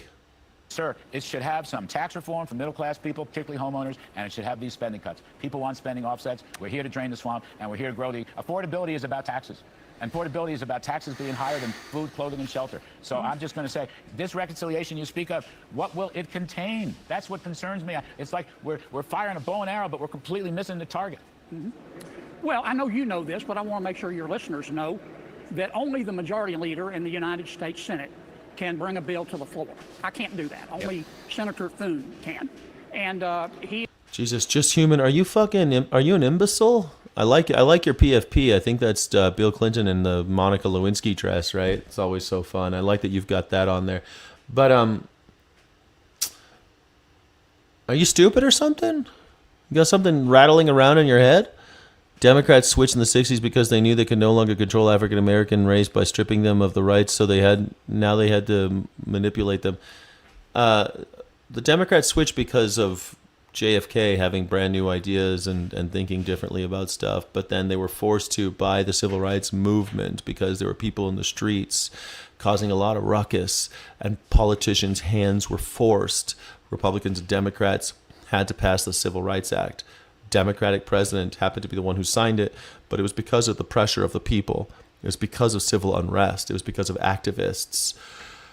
The politicians weren't going to do it on their own, so they had to do it. Not some grand scheme like, oh, we're going to control the black people, but that's so fucking stupid. There was pressure, and they responded to the pressure. That's all. No big deal. And every single time we actually put people in the street and have a little anarchy, a little people screaming power to the people, politicians do respond. They really do. And the ones who are cowardly all of a sudden find their courage, and the ones who have courage actually start getting shit done. But you need to be in the street. That's what activism's for. That's why it works. Plus, I mean, I don't know if you heard, but in the 60s, politicians were dropping like flies. Leaders were dropping like flies. There was a war going on where politicians were getting killed and civil rights leaders were getting killed. All by the FBI. But whatever, we don't need to talk about that. I have great respect for Senator Thune. I don't mean to be critical, but I'm not part of his inner circle. I'm not part of Republican leadership. I play outside the pocket. Oh, yeah? I'll never fit in completely in any group. That's one of my best qualities. One of my best qualities is probably because I'm a closeted homosexual. I can tell you what I would do is if I were king for a day, I would put the budget resolution, which starts the reconciliation process, I would have put it on the floor a long time ago. I would have put it on the... Yeah, FDR and his New Deal. I mean, the New Deal, he was a social democrat who hated fascism, but and he ran against the fascist party, the America First Party. So, I mean, that was kind of his whole thing, FDR. He was a social democrat who hated fascists, but he was still a product of his time. FDR was still kind of a racist bastard. Don't forget, he put lots of Japanese people in concentration camps. I mean, he wasn't a perfect man. But you're right, the party started switching with FDR, but then by the 1960s, things had taken a full swing in the other direction. So, yeah, fine. Great. Loser Kennedy sent an FBI to my mom's house for questioning in Trump 1.0. Really? Kennedy? John Kennedy? Now, I don't know why y'all been talking so mean about President Trump. I love him. He did a boner bump off of my penis when we were younger. For right after we finished the one big beautiful bill, well, actually after the last reconciliation when we had to get money for Border Patrol and ICE, I would have put it on the floor then. I would have taken plenty of time to talk about affordability, to talk to pass bills about. How come you're not doing it, douchebag? All these fucking Republicans say they're going to start talking about affordability. Donald Trump promised us 12 months, a 50% reduction in the price of gasoline and a 30% reduction in the price of groceries, and they've gone up in the opposite direction. They've gone 50% higher on gas, 30% higher on groceries. So if you're going to do the opposite of what you say, I don't give a fuck what these stupid maggers. Oh, we got to talk about affordability. We got a story to tell. Okay, we got a story to tell. Tariffs are good. Okay, tariffs are good. Election integrity and the things you're talking about. But we didn't do that. And we still haven't done that. And I can't honestly look you or your folks in the eye and Scallywags. if ever we're going to do that. I'm prepared to stay here as long as it would take. I've been to a squillion. Yeah, they used to love Boehner bumps. They used to call him John Boehner bumps back when he was Speaker of the House. Meetings to talk about this stuff that could have been an email. I'd rather have a back alley colonoscopy than go to another meeting. It is time. I bet you do love back alley colonoscopies, my friend. You know that this guy loves his back alley colonoscopies. Goddamn, Vincent. So you revert to socialism where there's no food or gas at all. That's a good decision. Are you fucking retarded, Vincent Chiral? What are you talking about? Socialism, they don't have gasoline! What? I can't even, what the fuck are you talking about? Socialists don't have gasoline. I saw right there on the TV. To vote. We're not going to reach agreement. It's time to vote. That's why God made votes. That's where I am anyway. Well, I think you're in the right spot, Senator Kennedy. But look, GOP must crush this socialist disease. Must crush it. Absolutely, we can't miss this opportunity. Well, here's what I think. I got to get out, sir. We're running late. You and I agree on this 1,000%. You know I agree. I want a back alley colonoscopy, Lair. Remember last time you gave me that back alley colonoscopy? That was fun. What was that you shoved up in my rear end? What was that thing you shoved up in my rear end, Lair? What was it? I don't even know what it was. I was just sitting back there having a good time. Thank you. It's truly an honor. It's truly an honor to stand here before you and speak. Sorry, excuse me. I have a little mum brain going on right now. I'm so sorry. No, he's going to take off. They're saying he saved this child, and then he just says Biden. The kid is Biden. Look at this fucking guy. This guy sees everything in Joe Biden. My favorite thing about Joe Biden was that he never talked about Donald Trump. That was my favorite thing. Never even mentioned him. I barely ever mentioned him. Like this guy, he's got Biden on the mind so much, he's deranged. Sorry, excuse me. I have a little mum brain. Hey, Missy. Going on right now. I'm so sorry. No, he's going to take off. Thank you. Truly, thank you, Mr. President. It's an honor to be here today. Thank you so much for all that you've done. Biden. To help our family and the families of millions of hardworking Americans. Thank you. Biden had Biden. I've worked in the service industry for 15 years. When I first moved here to this beautiful city of Las Vegas, I had 3 jobs working for tips. Working for tips has been my livelihood. Yeah, do you remember when you had customers in Vegas? That was before Donald Trump. Before Donald Trump destroyed all of our foreign policy, we had foreign visitors to Las Vegas. You could actually make tips, but now you don't make any tips. But don't worry, you're not getting taxed on the tips. But there are no tips. So, There's that. And we're also replacing most of the back-of-house service bartenders with robots. So they're not making any tax on their tip. They're not making any tips either. But no tax on tips, everybody. God bless Donald Trump and all who's sailing her. Mr. Captain Floppy Tits wins again. No tax on tips, sir. We have no tips. There are no tips. You've destroyed Las Vegas. There's nobody here. No one's fucking tipping us. Well, you're not paying taxes on the tips that you're not getting. Sir, you made it legal because your oligarch friends at Polymarket and Kalshi go to your fucking birthday party. You made it legal for everyone in all 50 states to gamble on their phones. No one goes to Las Vegas anymore. They stay at home and bet on who's going to be bombing Iran this week. They're betting on whether or not you're going to open up the Strait of Hormuz. They're not coming to Vegas anymore. There's no tips. There's no tax on the tips that don't exist. And policies like these are truly incredible. Yes, thank you, sir. Every dollar saved truly helps, Mr. President. Thank you. And it all goes to It especially helps because gas prices have gone up 50%. So thanks for not taxing us on our tips that have gone down 80% because we need to pay for the 50% increase in gas prices. They're truly my why, my kids. Every dollar counts with children. And Biden! We're so grateful for the ability to open the Trump accounts for ours.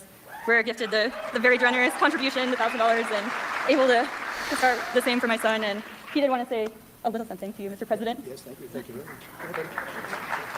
Thank you. Thank you for my Trump account. Thank you for my Trump account. What did he say? Thank you for my Trump house? What the hell, that little kid? What did they train that kid to say? Hey, I trained my kid to say, oh, thank you for my Trump account. Thank you for my Trump account. Thank you for my Trump account, little bit. You're so welcome. You're going to be rich. For all that you're doing, Mr. President, thank you. It's truly an honor. Thank you so much. Thank you so much. Thank you for my Trump account. Wasn't that the Dell family that funded the Trump account? Go thank them. Bye, honey. Take care of Mom. Take care of Mom, okay? Thank you very much. It's so nice.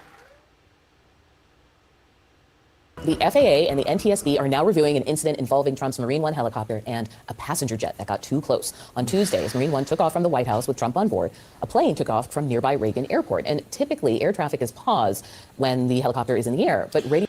Doesn't that piss you off? These assholes flying around. They're like, well, they're going to fly around whenever they want. Let's pause everything while this guy takes off. Fuck you. I got places to go. Hey, I'm walking here. I'm flying here. Radio traffic shows that the president's crew and the control tower had trouble communicating before takeoff. Tower, just want to make sure you copy Marine 1, 3 minutes to 11. Tower, do you copy Marine 1, 3 minutes to 11? That's on that, President Regal. In a statement, a spokesman for the Federal Aviation Administration says, quote, based on our preliminary safety review, there was a momentary loss of separation after which the aircraft continued to move away from one another. The president was never in danger. So joining me now to discuss, Harvey. That's great. I'm glad the FAA is on the case. They say the FAA, they're doing great things these days. They're doing great things. All that shit over happening in Newark, where everything's going to be under control. No planes are going to fall out of the sky. It doesn't matter though, because no one has any money to fly anymore, and the people who want to take airplanes, they can't get real IDs, so you got to go get a real ID, but you could pay $45 extra if you don't have one. That's cool. Don't forget to fly, America. It's going to be great. Everyone's going to have a good time. Life is great. It is Wednesday, August the 5th, 90 days until the midterm elections. I'm going to ask you to look away from the shiny object in today's news cycle that is the dramatic conclusion of Democrats' primary for Michigan Senate seat. Because when you scratch just below the I thought it was Ariana Grande's weight. I thought that's what was the shiny object. surface of last night's primaries, you'll see a series of results that tell a story about how each party is going into these fast-approaching elections. And despite a lot of hot takes about how ugly and damaging the Michigan Senate primary was for Democrats, the takeaway from last night is that it's Republicans who are facing a real challenge. And to understand this, you need to look southwest from Michigan, at Missouri, which also had a primary last night. Voters in Missouri like their ballot measures. In recent years, Missouri voters have used ballot measures to enshrine the right to an abortion, to raise the minimum wage, to expand Medicaid, and legalize marijuana and sports betting. But last night, Missouri voters rejected a ballot measure because it was a ballot measure that would have made it harder to pass future ballot measures. Amendment 4 would have required proposed ballot measures to achieve a majority, not statewide, but in each individual congressional district of the state. Missouri, man. Missouri's going full on anarchism mode. They're like, fuck this shit, man. I don't know. In Missouri, sometimes these Southerners, they're not actually libertarians. They're anarchists. And they think that they're libertarians because they've been sold on this idea of capitalism, but they're not really. They like just sharing and shit. You go to the South, they're borderline anarchists. They just hate black people. I mean, if they could get over the racism thing, you'd have anarchist utopia in the South. You really would. You really would. It'd be great. It was rejected by 80% of voters, and ironically rejected in each congressional district individually. Amendment 4 was a plan that was hatched by Republican state legislators to limit the power. Thanks, Andrew Miller. I appreciate it. Make sure you share the live. If you like news from an anarchist perspective. Thank you so much, Andrew Miller. That their own constituents hold at the ballot box. None of the ballot measures I told you about a minute ago, abortion rights, minimum wage, Medicaid expansion, marijuana, none of them would have passed under the Republicans' proposed threshold. But here's the thing. Initiatives put on the ballot by the Republican-controlled legislature would not be held to the same threshold in that ballot measure. And that's the tell that this was actually a... Don't forget to like and subscribe, everybody. Like and subscribe so you can be part of the Sky City Rebels. About silencing voters. So that's what happened in Missouri last night. Something similar played out in next door Kansas. Kansas voters rejected an amendment that was put on the ballot by the Republican-controlled legislature, which would have required state Supreme Court justices to be popularly elected rather than appointed by the governor and then facing retention votes. Now, look, this is for another night. There are valid arguments both for and against the popular election of judges. But this ballot measure was not about that principle. It was about undermining one specific ruling by the state Supreme Court, as well as the expressed will of the voters of Kansas. In 2019, the Kansas Supreme Court established a constitutional right to abortion in the state, and Republicans have gotten creative looking for ways to overturn that decision. In 2022, Kansans overwhelmingly voted to enshrine abortion as a constitutional right. After that, Kansas Attorney General Chris Kobach suggested that the exact idea of popularly electing judges to, quote, slowly and quietly advance anti-abortion judges. But yesterday, voters denied the slow and quiet attempt, and they did it swiftly and loudly. 61% voted against that referendum. While Republicans engage in harebrained schemes to divert the will of the people, voters far and wide are begging for them to instead focus on the economy. A new Reuters Ipsos poll finds that everybody's saying vote. The economy is in the shitter, and we would sure appreciate it if you took us out of the shitter, since you guys have the reins of power, and for some reason none of the people have any power. Would you mind? Would you mind taking us out of the shitter so I could afford a cup of fucking coffee? 48% of Americans said the cost of living was their top issue in deciding who to vote for in November. On that very issue, Donald Trump has an approval rating of 23%, and fully 70% of those polled disapprove of his handling of the economy. And when asked which party has a better plan to deal with the cost of living, Democrats have an 8-point edge over Republicans, 35-27, although 28% say they don't know which party has the edge. On some level. That's America for you. But at least, I mean, I might fall into that 28% because I'd be like, you know what? Fuck both these parties. These parties are both pieces of shit. The unitard party. You're getting one just giving you a little extra lube when they take you out back. Well, Trump knows that this is his political problem because he went on a West Coast swing the past 2 days to promote his economic agenda. True to form, in a speech in Las Vegas this afternoon, he dismissed the issue. More Americans are working in the United States right now than at any point in the history of our country. Think of it. He always says it. Think of it, think of it, think of it, think of it. It's bigger and better than it's ever been. More Americans are working 4 jobs now than ever before. Think of it, think of it. Think of it. 13-year-olds, 13-year-olds, 12-year-olds, they're all working. Everybody's working. You don't hear that. You don't hear it because nobody can afford shit for some reason. No one can go on any vacations. No one can pay gasoline. No one can pay. No one can drink beer. No one can afford anything because everything's fucked. And more people are working more hours. It's some polls today on television saying Donald Trump polls on the economy aren't good. The economy is the greatest economy we've ever had by far. The economy aren't good. They're fake polls. How come no one applauded that one? How come there's no? It's the best. The economy is the best it's ever been. Everybody, shut up. It's the best it's ever been. One thing Americans don't like is being lectured about how they feel about the economy. Let's just fact check that for a moment. In a country like the United States, which has consistent population growth, the workforce always grows over time. Number 2, this is not the greatest economy we've ever had. Number 3, they are not fake polls. And number 4, this economy is good for a specific part of the population and largely not for the vast majority of wage-earning Americans. On the other hand, if the Democrats have one single coherent issue that they're all laser focused on, moderates, progressive, democratic socialists, all of them, it's affordability. They did just experience the most bruising and expensive primary. It's a Democrat hoax. It's a Democrat hoax. There's no such word as affordability. They invented that word. Of the entire season last night. But even so, they are coalescing. Haley Stevens, defeated last night, released a statement saying, quote, Donald Trump and Mike Rogers want us to come out of this primary tired and divided so their billionaire backers can come in and let millionaire Mike Rogers walk away with the Senate seat. I'm not going to let that happen, end quote.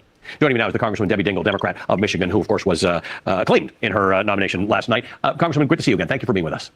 Good to see you. I hope you got a little sleep. Well, you and I probably got the same amount of sleep. You were on with us very, very late last night. And I appreciate it. What you said last night really stood out. Yeah, it was a bruising and tough primary. I am one of those people who think that political parties should have debates even when they're tough. And the Democrats are having those right now. But at the moment, as you said to us last night, you and your fellow Michigan Democrats are working to try and come together after. Come together in their big tent.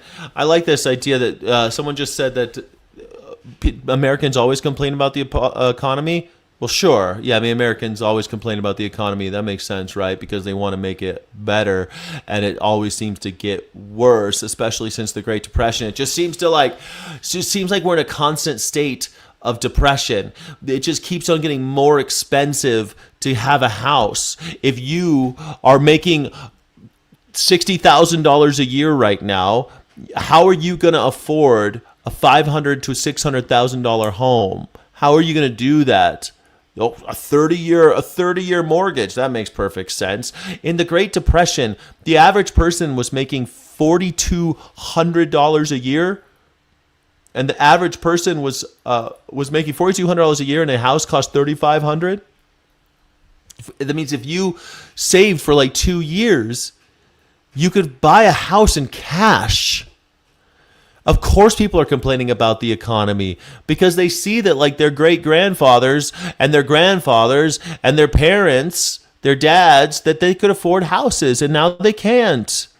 And of course my dad probably complained about the economy because his dad could buy a house with a smile. And his dad probably complained about the economy because his dad could just fucking, I don't know, like shit a house somehow. They all could just afford it. Of course they've always complained about the economy. Because ever since the economy has mattered, ever since we knew about the economy, it's gotten worse for people in the working class. And it keeps benefiting the rich. It only benefits the rich more and more and more. A 500-year-old empire that constantly benefits the rich over the poor will crumble. It is crumbling right before our eyes. We are in the last 100 years, like every other civilization that's lasted this long. It is crumbling. And we could save it. But unfortunately, instead, we're building walls and barbed wire and telling people that trans people don't matter and hating on brown people. We're doing all the things to make it worse. We could fix this. We really could. It could be done. But instead, we're just turning to Nazism again so that we can have yet another bloodbath this century, just like the last century. We'll just do it all over again. Why not? It worked out so well last time.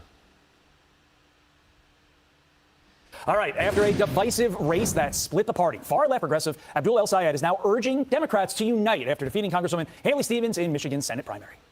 We as a party have to come together. You know, we had a hard-fought battle. There were some disagreements, but I also know that the things that unite us are so much bigger than whatever it is that divides us. We have an opportunity right now to come together to embrace the idea that we can have an America that is affordable because Michiganders right now are suffering. Mike Rogers is exactly the opposite of that, and we have an opportunity to come together to defeat him, defeat Trumpism, hold him accountable, and start actually addressing the challenges that people in Michigan are facing. Former Obama fundraiser and Silicon Valley tech pioneer Allison Wen joins me now. Allison, great to have you back on the program, and as has been well documented, when you've been here, you were heavily entrenched in that Democrat Party ecosystem. I'm sure you have a lot of friends still there. So what are those friends saying this morning about what this means, this win by El Sayed means for the future of their party? Well, they can't have their cake. You know, you can't, you have to decide what side you're on. Is this the party of Michigan auto workers or is this the party of socialism, Mandami, and AOC? And so there is a split down the middle right now. And so they need to decide. And if it's going to be socialism, they're going to lose a lot of people like me. I know. I used to be a big Democrat. And but I'm afraid of the word socialism because it's a bad word. I was forced to become a Republican, happily Republican now. So Pennsylvania Senator John. Are you trans? You transitioned to Republican? Oh my God. Oh my God. You're happy about being a Republican? You're okay with the 12-year-old stuff? You're okay with the whole raping 12-year-old girls stuff? Jeez Louise, I'm happy about that. This challenge to El Sayed over the course of the next 3 months. Listen. And I just want to issue a dare. Continue to campaign with Hassan Piker right now. You're in a general election now. I dare you. Keep campaigning with someone like Hassan Piker, the guy that, I can't wait till Fetterman's gone. It's going to be so funny when this guy gets out. on the 25th anniversary of 9/11. When is John Fetterman up for re-election? 2028. He won in 2022. He will run for re-election in 2028. It'd be so great. This piece of shit's a one-termer. My best friend says America deserved 9/11. And you're going to try to win a general election. So that's. America deserved it? No, America doesn't deserve. But it's like we kind of had it coming, right? Like, I'm not saying like the people who died in 9/11 deserve to die. That's horrible. There was a horrible thing that happened. I remember it vividly. That's not what I think people are saying. It's more like America sort of had it coming.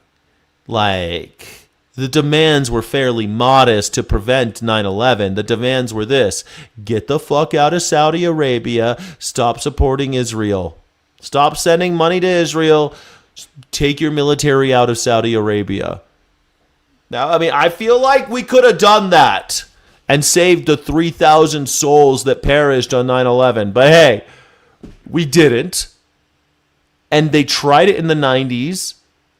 Osama bin Laden tried to bomb the World Trade Center in 1993, I want to say, when he tried to bomb one and it was foiled. And then the plane thing happened, and people are like, well, we could never have seen this coming. Yeah, you coulda. Even I was a kid. I saw it coming. I was 21 or 22 when 9/11 happened. I remember the 90s one. We all knew someone was going to attack the World Trade Center. And we all knew we were giving money to Israel and fucking with Saudi Arabia, supporting their evil dictatorship there while they beheaded people in the streets. We knew that. Everybody knew that. And then 9/11 happened. So I'm not saying the people who died there deserved it. Of course not. Those people, like, they only have some, they're not, I mean, I guess they're not innocent, but they're not like the ones doing it, right? They're just working their jobs, bureaucrats and shit. I don't think they deserve to die. But America kind of had it coming. I mean, give me a break. We bomb people all the fucking time. We bomb all sorts of people. We're always bombing somebody. We're like, oh, how could this have happened? 9/11, how could it have happened? Well, yeah, it's going to happen. It's going to happen again. Something like that will happen again as long as we have this fucked up foreign policy. It's bound to happen. It's going to happen again and again and again. We keep bombing schools full of children, and we are harder target. It's harder to bomb us, but they'll get something through eventually, and it'll be like, how could this happen? They're evil. How could they have bombed us? They're evil. And then we'll all have forgotten that we bombed a school full of children. Intentionally bombed a school full of children. We'll all forget that we tortured people in Guantanamo Bay. We'll all forget about the CIA black sites or Abu Ghraib or abandoning everybody in Afghanistan so that the Taliban could take back over. We'll all forget all of that shit. We'll forget about the 20 years that we occupied Afghanistan, and we'll be like, I can't believe that someone wanted to kill us. I can't believe. Why would somebody want to do that? We'll all forget that we spend billions of dollars in Israel, and Israel carries out genocides against people, and we're like, oh, why would anyone want to bomb us? We're the good guys. How can he reconcile the outlandish thing that he said? Okay, so that's the question, Allison. We heard in the introductory soundbite that I played that El Sayed wants to bring everybody together, bring the Democrat Party together. But what does El Sayed actually campaign on? Is he going to... I mean, it's a good point, Just Human. It's a good point that we are the only country to ever use a nuclear weapon, and yet we will kill anybody trying to get a nuclear weapon because we're afraid they might use it. Pakistan has a nuclear weapon. We don't have a problem with them having it for some reason. India has one. These are despotic countries. These are places with extreme religious zealotry, and we don't have any problem with Pakistan and India having nuclear weapons. Israel is a country of extreme religious zealotry. We don't have a problem with them having nuclear weapons. France has got them. Russia's got them. For some reason, we don't want anybody to have. China's got them. North Korea's got them. But yet we're so afraid of Iran having them. Why? Because they're Muslim. We got Muslim countries with them. What's the problem? We are the only ones to have ever dropped a nuclear weapon on anybody. We're the only ones. Our country did it. It's the most cowardly act of military action in the history of the world, was us dropping, because America, we're a bunch of fucking cowards. We're okay with dropping nuclear bombs on civilians and vaporizing them from the sky. But we're afraid of anybody doing anything to us. And if they do, it's unthinkable because we're innocent. Do things that maybe disavow some of his previous positions to bring more independents back in and bring more sort of center-left Democrats back in? Or does he continue campaigning with Hassan Piker and the like and say, this is me, I'm going to double down on this? Well, we actually have to look at his spots. His spots show us that he's a socialist. And so what does he say? Well, free healthcare for all. What does that mean? Free groceries for all. Well, I grew up in a socialist country. Free healthcare means that, I was bitten by a rabid dog when I was 5 years old in a communist country, and I was sent on a bus for 10 hours. You were fucking bit by a dog and you were sent on a bus for 10 hours? What the fuck's that got to do with the hospitals? You lived far away from a hospital, moron. Jesus Christ. Sorry you lived far away from a hospital. Why are people always like, I lived in a communist country. This lady's probably from Laos or some shit. I don't know where the hell she's from. She's from fucking Vietnam or something. I lived in a communist country and it took me a long time to get... You lived in a poor country is what happened. In poor countries, no matter what their fucking government is, no matter what their economic system is, the hospital's gonna suck. For some reason, when you get wounded in Norway or France or Germany... They don't ask you for money when you get on the ambulance, and they get there on time. They don't have these problems you're talking about because they're rich. You want to get health care? Go to a rich country. Not this one, though. Not this one. Here, you're fucked. Or you'll just get bankrupted. They'll take your house if you want.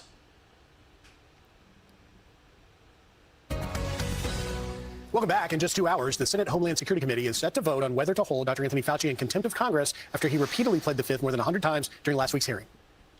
The sole reason. Yeah, try it. Contempt of court. Yeah, try to compel Anthony Fauci. He is calling me before this committee is to get me to say something, anything, that could vindicate his repeated public pledges that I end up, in his words, quote, behind bars, unquote. I will invoke my right under the Fifth Amendment of the Constitution to refrain from answering your questions. But Kentucky Senator Rand Paul argues the courts may ultimately have to decide whether Fauci can refuse to testify after receiving a president. Oh, wait a second. What do you mean the Constitution doesn't matter all of a sudden? Rand Paul? Presidential pardon. Rand Paul, who filibustered the Patriot Act? Rand Paul, who said that the Patriot Act was a shredding of the Constitution? All of a sudden the Constitution don't matter none? You don't like the Constitution all of a sudden because it's inconvenient to you, Rand Paul? Huh? Because it's inconvenient to you? You don't like it now, Mr. Libertarian? If they choose to pursue it, the judge will have a couple of choices. The judge could say, well, he's allowed to plead the fifth.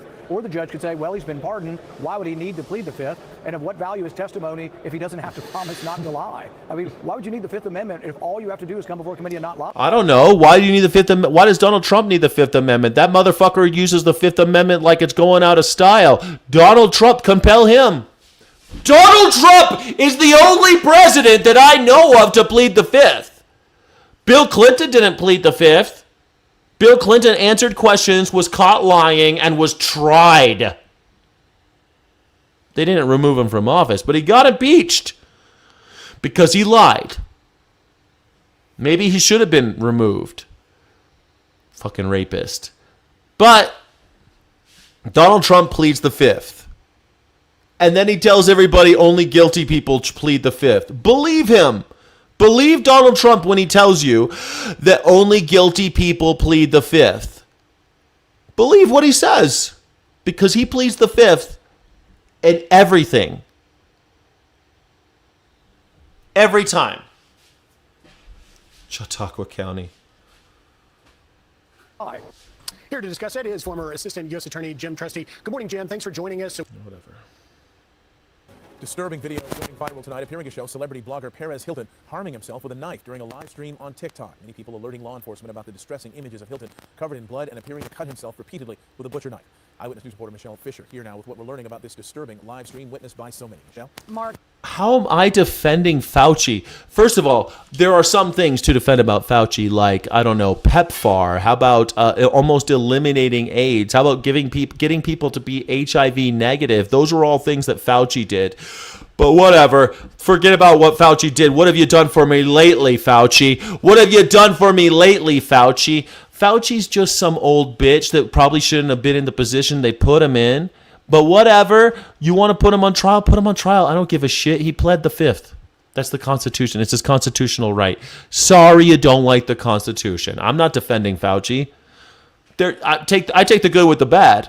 There's some bad things about Fauci, things that I really hate about him, things that I rail about on this show because he intentionally tortures animals for gain of function research and also just to see what happens. Just curiosity research. He likes to put dogs' heads in boxes and then fill the boxes with mosquitoes. So, I'm not a big Fauci fan, but his right is to plead the Fifth. So if you like the Constitution because it's the only thing that keeps us from sliding into full-blown Nazi fucking hysteria, then yeah, you're going to have to take the pesky Constitution. Sometimes people are going to plead the Fifth. And if you ain't got the fucking evidence, you have his journal, his diary. You have everybody else that was there, and you still don't have enough evidence to prosecute him, then he gets to plead the Fifth. He gets to plead the Fifth. That's it. That's it. Hello, is Fauci Gone Girl rewriting his history? Fauci, have you seen the excerpts of his little diary? It's disgusting. But whatever, man. I'm not a Fauci fan. I think the stuff he did for AIDS, HIV, PEPFAR, I think he saved millions of lives. But you know what? So did Haber. Haber, invented the nitrogen sequestration so that we can have artificial fertilizer and solve world hunger. But then he also invented Cyclone B, or Cyclone A. The guy.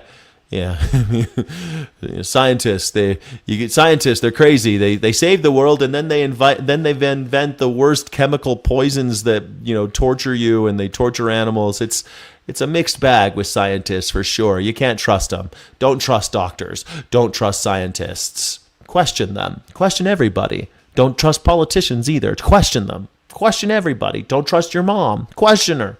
Don't just follow blindly. Goddamn. Fauci, though, he's pleading the Fifth because you know what? It's his right to do so. You've been awakened to the political shit? Fuck yeah. Welcome to the club. Thank you for being here, Henry Swain. Don't forget to like and subscribe. My name is Skyjack Morgan. I'm an independent news and culture commentator, free speech and critical thinking advocate. This is the #1 news reaction show on YouTube, The Morning Sky Show. Welcome. He is known for his commentary on the lives of celebrities, and tonight, this scary incident has Perez Hilton in the spotlight himself. News outlets in Miami that have reporters at the scene of his home witnessing a man believed to be Hilton as he was taken away in an ambulance. His condition tonight is unknown. A lot of people care and are concerned about Ariana Grande. Less than 24 hours after Perez Hilton shared that video voicing concerns about Ariana Grande's health. I mean, I love how this guy's talking shit on Ariana Grande. Fucking Perez Hilton, this guy. And then the next thing you know, he's stabbing himself on TikTok. Tonight, he's the one people are worried about. People magazine reporting the celebrity blogger has now been hospitalized after appearing to harm himself during a TikTok live stream Tuesday. The footage too gruesome to show. Hilton using a knife to make apparent cuts on his body with bloody torso and face. Trauma therapist Myra Corley, who doesn't treat Hilton, says cries for help can often show up unintentionally online. Yeah, but worry about Ariana Grande. She's the sick one, right? Media is the outlet. Social media is where people go for connection, but also for rescuing in a dysregulated time. A lot of times when you get to that point of such a crisis, such dysregulation, you're not at the point of intentional decision making. The Miami-Dade Sheriff's Office telling ABC News in a statement they received multiple calls regarding an individual who was live streaming acts of self-harm on social media. Deputies quickly located the individual's residence where they spoke with family members on scene and confirmed he was alone inside. Deputies then tactically disengaging to slow the situation with crisis intervention techniques. De-escalation is so vital in these moments. It's so fragile, of course, and because that person is already in such an emotionally distressed and dysregulated place, any kind of added stimulation can be a safety risk. Hilton, who calls himself the OG influencer, built his blogging career dissecting the lives of celebrities, using his platform recently to discuss his own life with his followers. This post shared to Instagram in late June. I went to the gym this morning for the first time in weeks. I also went to church today for the first time in weeks. And I also read my Bible today for the first time in weeks. When someone starts telling you they're going to the gym and the Bible, that's a warning sign, right? That's a warning. That's a red flag. That's a red flag, right? Paris Hilton smoke at the Democratic National Convention 2012. Spoke. Well, yeah. I mean, that's fine. Paris Hilton's a crazy person. He's a celebrity, though. Of course, they had him out there. Everyone loves their little celebrities at these at the conventions. I was in a bit of a spiral because I was overwhelmed with our move to Miami, and I didn't do these things that I know are good for me. And Sweet Havoc, you can tell people all day, every day that communism and socialism sucks, but it doesn't matter because you're a fucking idiot. It doesn't matter because everyone knows you're a fucking idiot. It's like you're brain dead. You keep on banging your head against the same wall, saying the same shit over and over again. You never learn anything. You don't read books. You don't learn shit. You didn't go to college. You don't know anything, Sweet Havoc. Go ahead and tell everybody all you want that socialism and communism sucks. No one gives a shit because you're a moron. You know what I'm saying? Go fucking educate yourself. Learn about stuff. You have never read the Communist Manifesto. You've never read The Conquest of Bread. You're an imbecile. You're a fucking imbecile. Nobody cares what you think about communism or socialism. You could say it everywhere, bro. Say it all the time. Go up to the top of the mountain, scream it. It doesn't matter because you're a fucking idiot, and everybody knows you're an idiot. Damn it. You can't even get a goddamn... See what I mean? Oh, my poems. You don't like my poems? That's because you're an idiot. I'm surprised you learned how to read. I'm surprised you could read a poem. I'm surprised. I was going to say, good work, buddy. Good work, buddy. You read a poem. Wow, you read something like 25 words. Congratulations. Good job, buddy boy. Good job. Get yourself a cookie. You can have a cookie now. Congratulations. Read the Communist Manifesto. It takes the average American about 45 minutes to read it. It's free. It's free online. You'll never read it, though. You'll just say, communism sucks, because you're a moron. And everybody knows that you'll never write a poem. No one will ever love you. You'll never fall in love with anybody. It will always be, you'll always have a sad life because you refuse to improve yourself. You refuse. I humor you because I think that someday you might actually improve, but you don't. You just say the same shit over and over again. You never learn anything new. You never read anything. You just keep saying the same shit again and again and again. It's tragic. It's tragic, dude. You need to work on yourself. You're going to end up like Perez Hilton. Representatives for Perez Hilton tonight say they have not yet made direct contact with him, but they're saying they do appreciate everyone's concern and are asking for his privacy to be respected during this difficult time. Mark? This is just, this story makes my blood boil. More than $200 billion. That's how much fraud Vice President Van... Just human. I think that train left the station a long time ago with you, buddy boy. Do you mind being a condescending blank?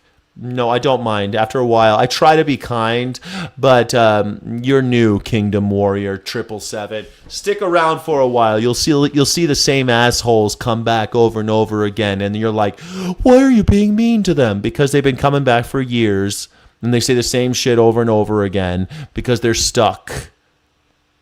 God damn it. I don't support communism, but I do like more of a socialist democratic system. It turns out most people like a socialist democratic system. Most people do. It's just, the oligarchs don't, and they have all the power. So it turns out most people, though, they like something close to democratic socialism. they're the only ones that stood up against the Nazis. So it's either, at the end of the day, you're either a democratic socialist or you're a Nazi. Those are going to end up being your choices. The liberals will say that there's some kind of middle ground between them, but at the end of the day, the tensions rise and rise and rise to get to the point where democracy and republics crumble, and you get to the final battle, which is always Nazis versus National Socialists versus Democratic Socialists. It's always the same thing. Again and again and again. They change the names, they change a couple policies, but it's pretty much the same thing every 100 years. Got to do it again. Vance says his task force has found, and good for them, in less than 6 months. Vance meeting with lawmakers today, saying we need better sentencing for these people. I mean, basically. Great. Okay, wonderful. I get this every single day. Now, socialists are Nazis and not Nazis. It's so funny because you have this thing called National Socialism and Democratic Socialism. Now, here's the difference. You listen very, very carefully. Socialism is only the idea that a government or that society should prioritize public need over private profit. That's it.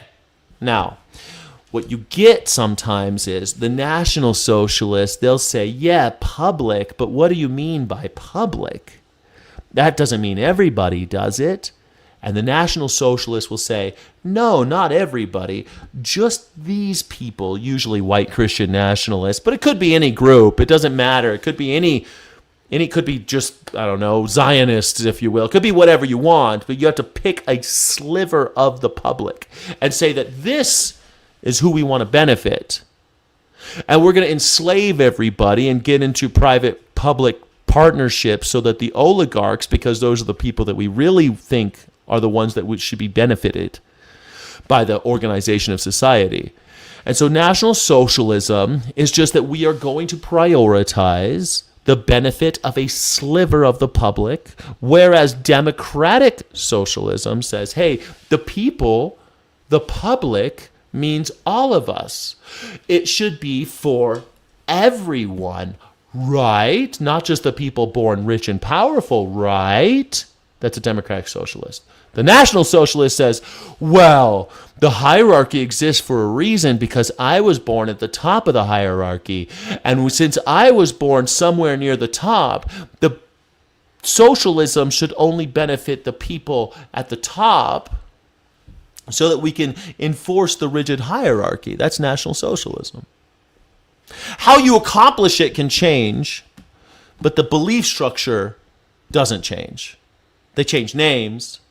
Sometimes they're called feudalists. Sometimes they're called mercantilists. But at the end of the day, the tension in humanity are the people saying that I was born either because of this place I was born or the color of my skin or who my parents were, I should have power. And the other group says, no, the public, everyone should have the power. So when you say socialists are Nazis, yeah, duh.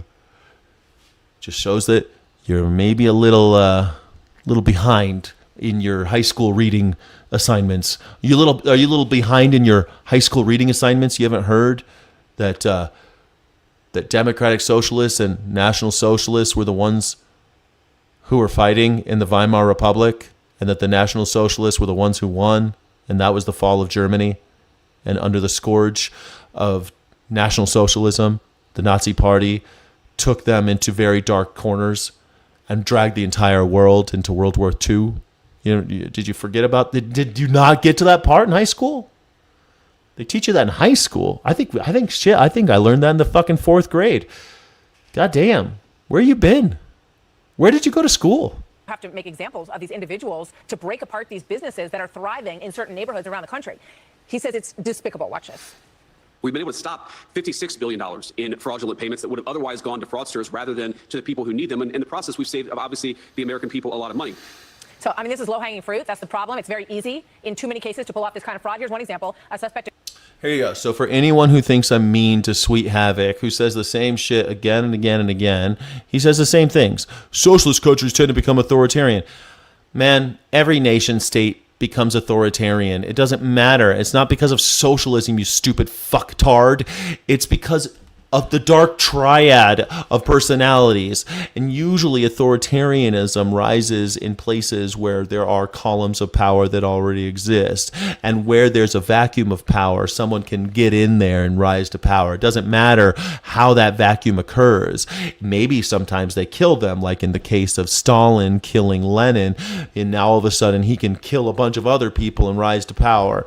Or Adolf Hitler in a republic, not a socialist country, but in a republic, some socialism was going on. It was pretty new, and he could get into power, and there was a vacuum, and he could get in there. He can rise to power. He could consolidate his position. It happens in every form of government. You always have to be careful of authoritarians. Always. Once someone has $1 trillion, for example, you should tell him to put his dick against the wall so you can shoot him in the back of the head. That's the only thing that you could ever do with a trillionaire. But no. You'll be like, no, well, that's perfectly acceptable. How do you think authoritarians get here, man? You think they just fall out of the sky? No, it's socialism. Bro. Accused of claiming to be providing home health care to a Medicaid recipient, but then they looked at his Instagram or her Instagram on vacation in Miami while supposedly billing this client. Watch. Good question. Do you think that the Iranian war will get worse, get better, or end? If it ends, we'll have accomplished nothing. So I don't think it'll just end. Maybe. I doubt it, though. I don't think it'll just end. I don't think the Iranians are just going to, not take tolls at the Strait of Hormuz anymore. I don't see that's going to happen. I think it's going to get worse. I think it's going to continue to get worse. I think Donald Trump is going to continue to start wars, get us mired in more wars, because that's what Republicans do when they have unpopular domestic policy, like George W. Bush. He started 2 forever wars so that we stop paying attention to his ineptitude. He was incompetent. People were hurting. We were in the middle of a housing crisis. The fucking tech boom the bubble just burst. And instead of doing anything about any of the domestic issues, he started wars and people forgot about him. And it got worse and worse and worse until we were in a pretty horrible recession in 2007, 2006, 2008. It was bad. That's what they do. Star Wars. Things get rough here. They keep wars going. Don't change a horse in mid-stride. Do you remember George W. Bush saying that? You can't change now. We're in 2 wars. I'm a war president. You can't stop us now. You can't vote for somebody else. You can't vote for John Kerry, a real war hero. You can't vote for John Kerry. You need George W. Bush. You can't switch horses middle of the race, buddy. 9/11, 9/11. I guess you guys don't remember that part. Does anybody remember that? It was good times. We have home care services billed that were not rendered by aides that were dead, that were in prison, that were selling drugs, aides who billed over 24 hours a day repeatedly for a year, aides who billed halfway around the world in Saudi Arabia, aides who were billing while jet-setting across the Caribbean and Europe. Dr. Mehmet Oz, Centers for Medicare and Medicaid Services Administrator, was there at that Justice Department press conference, and he announced these new charges. Dr. Oz, thank you very much. It's great to have you with us today, sir. This Philadelphia scam is reminiscent of what we've seen in other places. How big is this problem? I guess. You seem to think the Nazis did all the aggressive work on their own. What do you mean the aggressive work? Who are you talking about? The aggressive work? The aggressive work? I mean, the Nazis ran the show. They made all the other parties illegal. So I mean, at the end of the game, it was against the law to be part of any other party. The first party they made illegal, by the way, was the Social Democrats, just so you know, because they were the only ones standing up against the Enablement Act, making Adolf Hitler the Führer. We'll start there.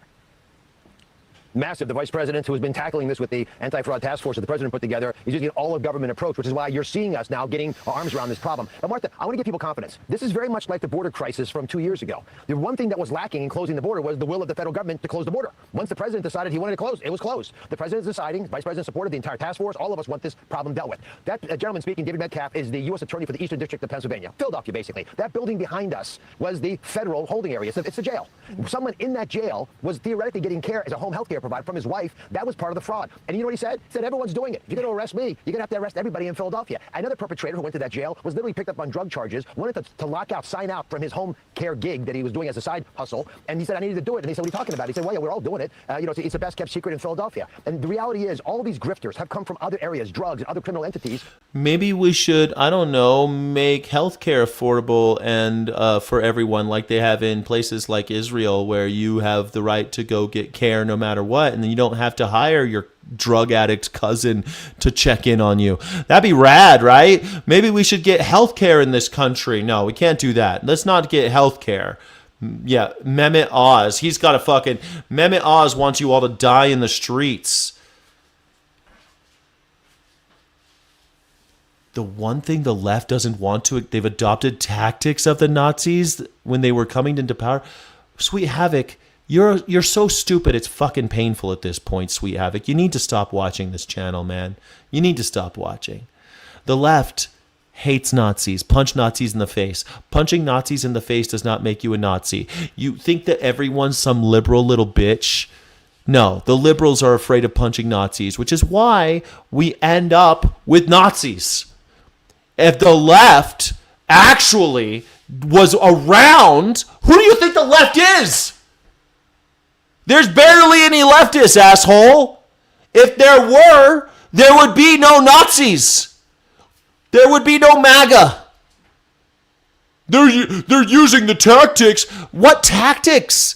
The only Nazi tactics I see these days are the Gestapo going door to door, showing how the state can be so brutal and so cold and so inhuman. That is the tactic of the Nazi. Killing Nazis does not make you a Nazi, you dumb asshole. Jesus Christ. Please stop watching this channel.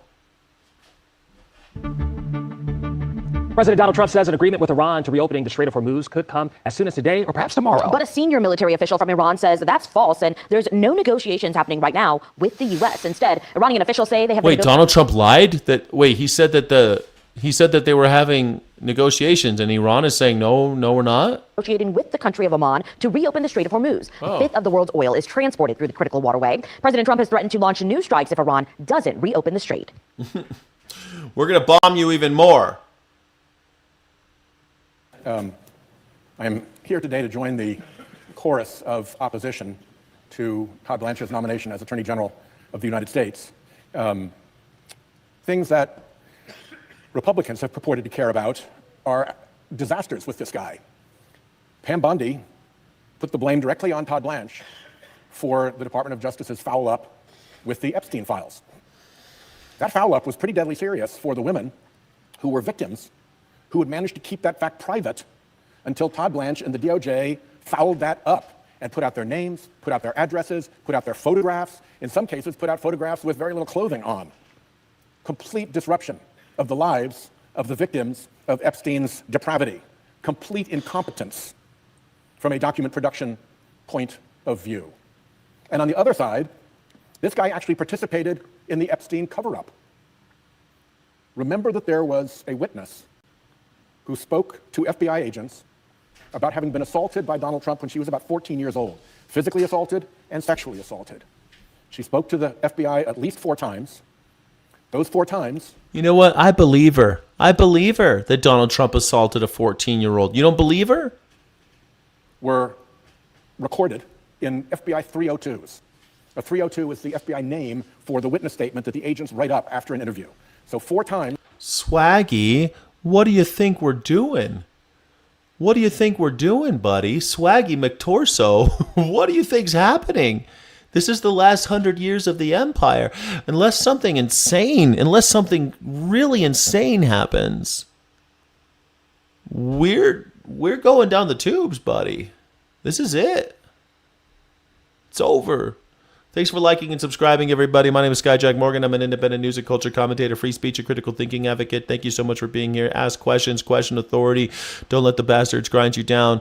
This is the #1 news reaction show on YouTube, The Morning Sky Show. This woman had been interviewed about what had happened to her as a girl. 3 of those 302s specifically mentioned Donald Trump. in the disclosure that Todd Blanche made under the Epstein Files law, the only one of the 4 that got disclosed was the one that didn't mention Donald Trump. Huh. That ought to be disqualifying right there. What do you know? Luckily, some very sharp investigators realized through like gaps in bait stamp numbers that documents were missing and that the 302s had not been disclosed. And so Blanche was forced to cough those up. But behind a 302 come the agent notes. And there's still 37 pages of documents related to that that are still suppressed, that are still covered up, that look to be the agent's notes, which should have been disclosed. So the cover-up continued with respect to allegations against Donald Trump. Where else did the cover-up continue? Well, the Treasury Department sent to the Department of Justice what are called suspicious activity reports. A suspicious activity report is what you get when international banking transactions look like something funny is afoot, look like there is, for instance, money laundering going on. In this case, it was money laundering and human trafficking concerns that provoked the suspicious activity report. Look, at the end of an empire, it usually takes about 100 years for the end of the empire to actually really, you start realizing it. But it usually looks about like this. And we could look at history. We have history books. We know how these empires end. They all go the same way. And they all last about 500 years. It's all about 500 years. Then, boom! In that last 100 years, man, it's a doozy. It's a rocky road down, man. And we're in that rocky road. In our lifetime, we're going to see this country change drastically. Drastically. The empire has always been sick. Because the bell curve happened in like 1930. We rose up, and then the 30s happened, and we started going down, and then World War II, we had a pretty big boom because the rest of the world, everybody was dying. So we got a little bump from that, and now we're going right back down where we were going. It'll keep kicking. It'll keep kicking for a while, about 100 years. But in our lifetimes, it will change drastically. It's not going to get better, not unless something crazy happens. But I don't see that. I don't think it's gonna. I don't think something crazy is gonna. I don't think something real drastic will do. I don't think it's going to happen. Reports. Well, you don't have to be a genius investigator to look at a suspicious activity report and deduce that it might have something to do with some suspicious activity. It's the title of the report, for Pete's sake. Pete. Billions of dollars of transactions were behind those suspicious activity reports. How many were investigated by the Blanche Department of Justice? 0. Turned a complete blind eye to that whole aspect of the Epstein files, even though the suspicious activity reports were right in front of them. And then he goes running down to Tallahassee to interview Epstein's comrade in crime, Ghislaine Maxwell. Did he use that interview to develop any new information, to go after people who were culpable in the Epstein files? No. He used that interview to extract exculpatory comments from her about Donald Trump. Oh, that he was a perfect gentleman. Mm-hmm. And the next thing you know, she's rewarded with a transfer to a club-fed type prison. What's the excuse for that? Oh, she was at risk. We felt she was in danger. Well, look, I've been around law enforcement for a long time. This is the first time I've ever seen a prisoner allegedly in danger be transferred to a less secure setting to solve the problem of danger. Right? Well, the $39 trillion national debt for anything positively, that means eliminating our military. So, you think they're going to do that? We're too deep in our military. We mythologize them to the point that we're not going to eliminate them. We're not even going to cut the military. $39 trillion. The reason why we have the debt is because of the military. Then we're not doing anything about that. Mm-mm. You move the prisoner to a more secure setting, not to a less secure setting. It makes no sense. So in the Epstein files, Todd Blanche's fingerprints are all over the screw-up and the cover-up. Then we move on to the slush fund and the Trump family tax fraud amnesty, which was cooked up in a deal surrounding a federal court proceeding, which was such a mess that the judge in that federal court proceeding has gone back to look at what the heck happened. She was looking at whether something happened called fraud upon the court. You probably haven't heard of fraud upon the court. It's unusually rare. It is a thermonuclear ethics accusation. We've looked. In the history of the Department of Justice, fraud on the court has not even been alleged against any. Fraud. It's a thermonuclear ethical transgression.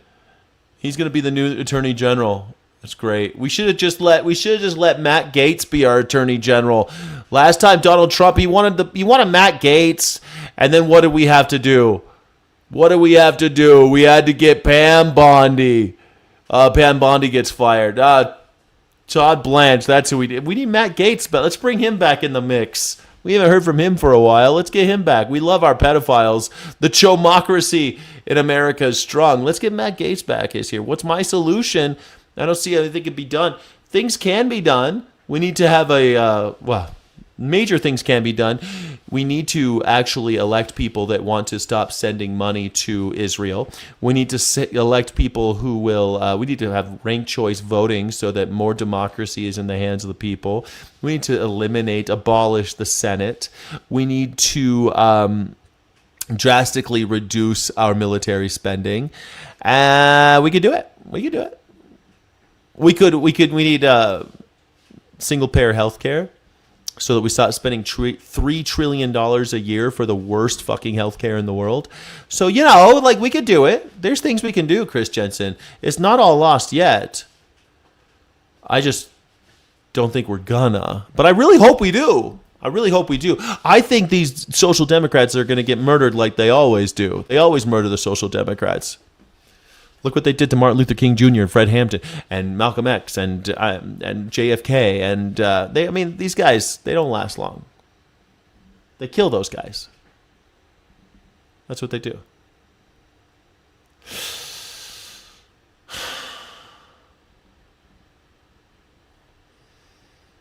It's tragic, but we could fix it. It could happen. I don't think it's gonna, but it could. Could. A nail-biter victory for progressive Democrat Abdul El Sayed, closing out a bitter primary in battleground Michigan. What a race, in the words of Muhammad Ali, we shook up the world. Immediately, support flowed in from his centrist opponent, Haley Stevens, and other congressional Democrats. I think it's great. We need more people in the Senate who will fight for working families. He's going to work hard, and we're going to now unite the party behind him. Now, the real fight, as the 41-year-old epidemiologist and former Michigan state health official prepares to face former Republican Congressman and ex-FBI agent Mike Rogers in November. I have never seen someone so radical, so extreme, get nominated by a political party. He's going to lose to our great candidate. President Trump in Las Vegas joining Republican criticism of El Sayed's opposition to military funding for I don't know. If Mamdani can win, El Sayed might win. He doesn't love Israel. He doesn't love Jewish people. He hates them. El Sayed. He doesn't love Jewish people. He doesn't love Israel. We need more people who can send money to Israel so they can have single-payer health care. Back on CNN. He's more focused on me and what I'm going to do while we're living through an affordability crisis that is generational. El Sayed has said he's against the U.S. giving unconditional military aid to any country, not just Israel. The issue, now one of many, set to play out at the ballot box in a matter of months. Jared Hill, CBS News. He doesn't love Israel. He doesn't love them. He doesn't love them like I do. I love them. I love them. I love them so much. I love Israel. They're my favorite place. They told me to bomb Iran. I bombed them. Why not? Why not bomb them? That's the best thing for everybody is to bomb Israel. It's perfect. Donald J. Trash Dump. Yes, I'm calling him that. Is ruining this country. It's either Jesus works his miracles or we rebel and they end up learning. Well, don't worry too much because as the country begins to crumble and erode, they start cutting off pieces. So you'll end up in some community. Like in The Walking Dead. It might be the states just start breaking apart. That could happen. It's probably not going to happen this year or next year, but it's the next 50 years. You probably see, some states just start doing their own thing. Stop being part of America. It's perfectly possible. It's likely, actually, at this point. Don't worry, we could do it. Yeah. They told you to take the vaccine and you took it, Jack. Oh my gosh, Mayday. They told me to go get a job too, and I did that too. I did a lot of things they told me to do over the years. They told me to go to college. They told me to get North Carolina married. congressman has just dropped his bid for re-election. Representative Chuck Edwards made the announcement on Facebook after sexual harassment allegations toward women on his own staff. The House Ethics Committee says it found substantial evidence that Edwards repeatedly made unwanted advances toward 2 female staffers. According to the report, Edwards was accused of acting inappropriately by sending personal texts late in the evening and buying lavish gifts for those staffers. In his announcement on Facebook, he wrote, "While my campaign is ending, my love for the people of Western North Carolina and my faith in America's future remain as strong as ever. Before I close, there is one group of people who deserve recognition beyond words, my staff." Edwards serves the state's 11th district, which is a Yeah, North Carolina, these Republicans, they keep trying to do nasty stuff to their employees. And look at this. Look at this. Now he's got a whole problem. Got a whole big problem. He had to go. Okay, I'm going to tell you to quit being so angry and hateful and go get some rest because you look awful. Thank you, Diana Jones. I'm tired. Thank you. Appreciate that. a large portion of our western counties bordering the WBTV area. He's been in Congress since 2023. He does deny any wrongdoing. But he retired.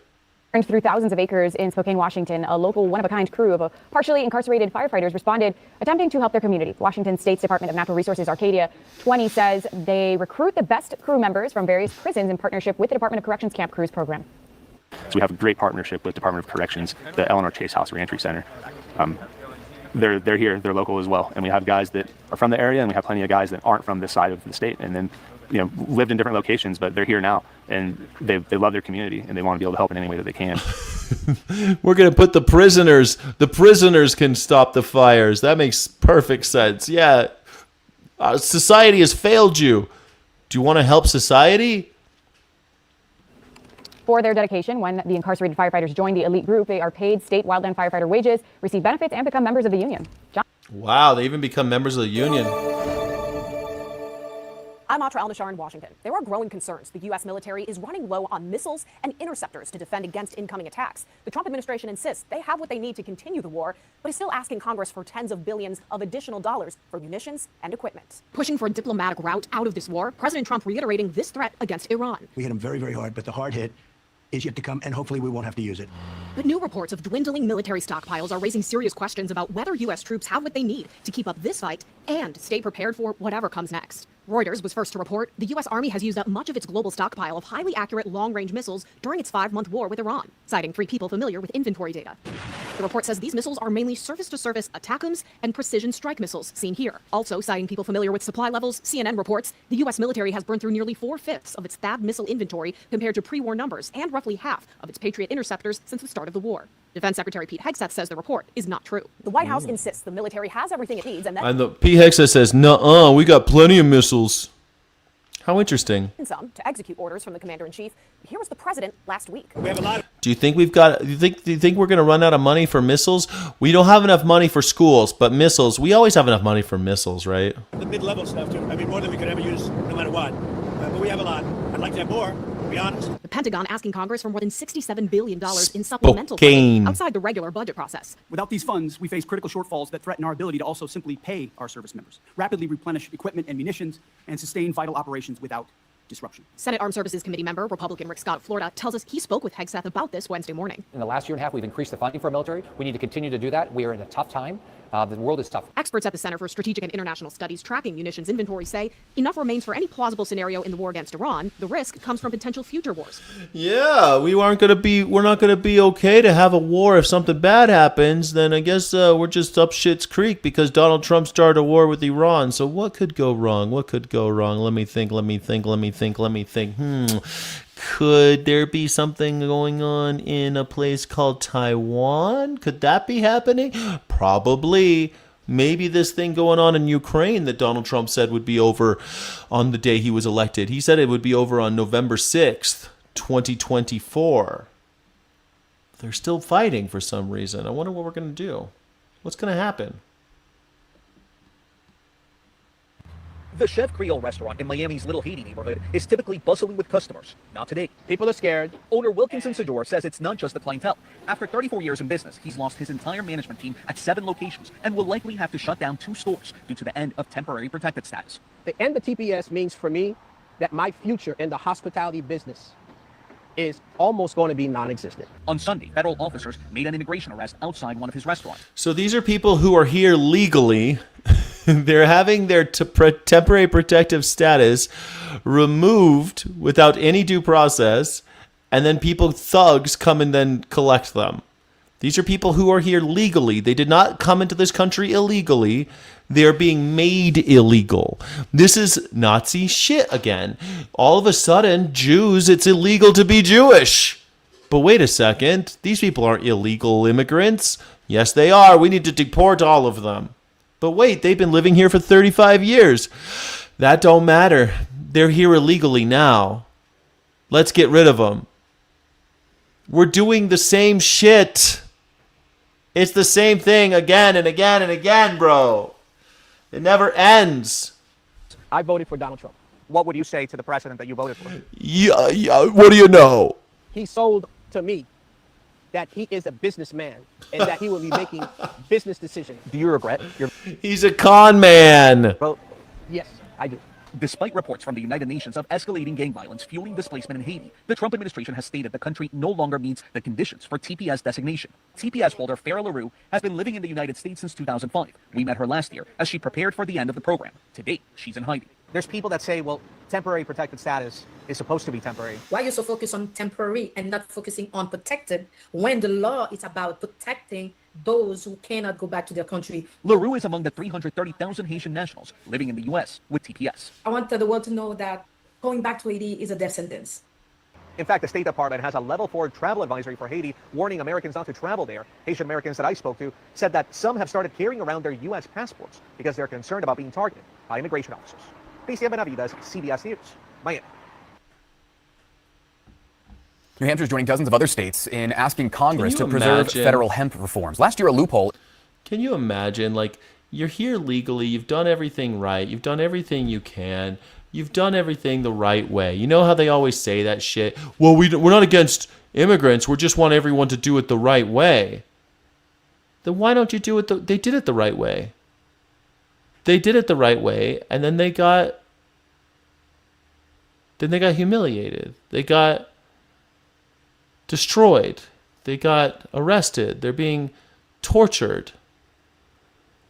Isn't that disgusting to you? This never believe them when they say, if they do it the right way, then it's okay. You hear these fuckers say this all the time. If they do it the right way, then I'm for immigration. Well, these Haitians all did it the right way. Now 30,000 of them have lost their protective status overnight. And now all of a sudden they're illegals. No due process, no case by case, no, oh, we're only getting rid of the ones with criminal records. No. 30,000 people willy-nilly lost their protected status because they did it the right way, but they happen to be black, let's face it. So they're getting rid of them. That's America for you. Don't tell me next time your uncle, when Thanksgiving's coming up, everybody, when you got to go talk to your crazy uncle and he tells you that he's not against immigration, he just wants people to do it the right way.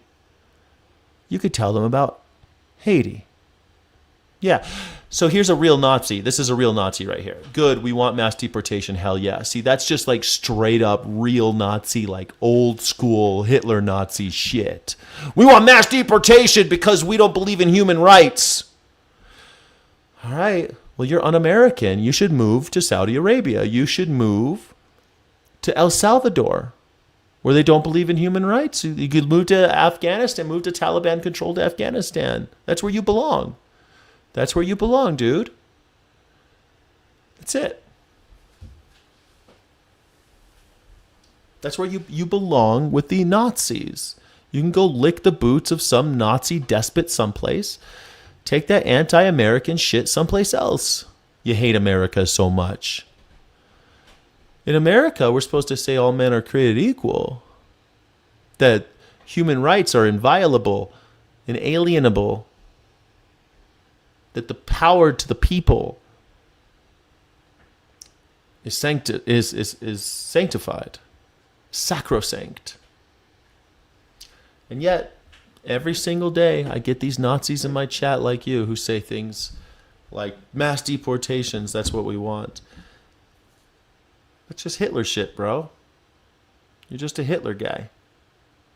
Anyway, That's the show. My name is Skyjack Morgan. I'm an independent news and culture commentator, free speech and critical thinking advocate. This is the #1 news reaction show on YouTube, The Morning Sky Show. Thank you so much for joining. I hopefully will have my studio set up so we can get back to better ways, better things going. Yeah, no, really, that guy from Jurassic Park, you are a fucking 100% straight up Nazi. Like no nuance there. You're just straight up fucking Nazi. That's what the Nazis did. That's what they wanted. They wanted deportation. They wanted to deport mass deportation of people that they felt were undesirable because they didn't like the way they looked, the way they acted, the way they were, because they were members of a group that they just didn't like. Just like you said fuck Haiti. You said mass deportation because you hate Haitians. That's no different. You're the same. You're the same as Hitler. Thank you so much for joining. I appreciate you so much. And thank you to the Sky City Rebels and the moderators. If you're not a Sky City Rebel, become one. You get extra streams, extra chats. You get love in the chat, extra love, and extra streams. I'm going to do a guitar stream later on today, I think, but I got so much things. I got a guy coming to my house today to look at a dead tree that I have inherited. I didn't know that I had a dead tree until I got to Albuquerque, and now I have a dead tree that I own, and I must have it torn down. But hey, that's what we're doing in life. Thanks so much. I appreciate you very much. I hope you enjoy the rest of your day. No, bro, not at all. People are just sick. People are coming over here and leeching off our tax dollars. We can't take care of the whole world. See, right side of history, you are a Nazi. That's what the Nazis said. No one's coming here to leech off of our system because our system is not friendly. There's not much to be leeched off of. In fact, it's very difficult to leech off of our tax dollars when you're fucking undocumented, you moron. But hey, these guys, they were here legally. They weren't leeching. In fact, they were working. They were just working. Just working.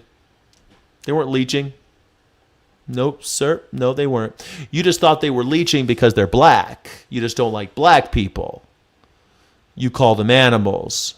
That's all.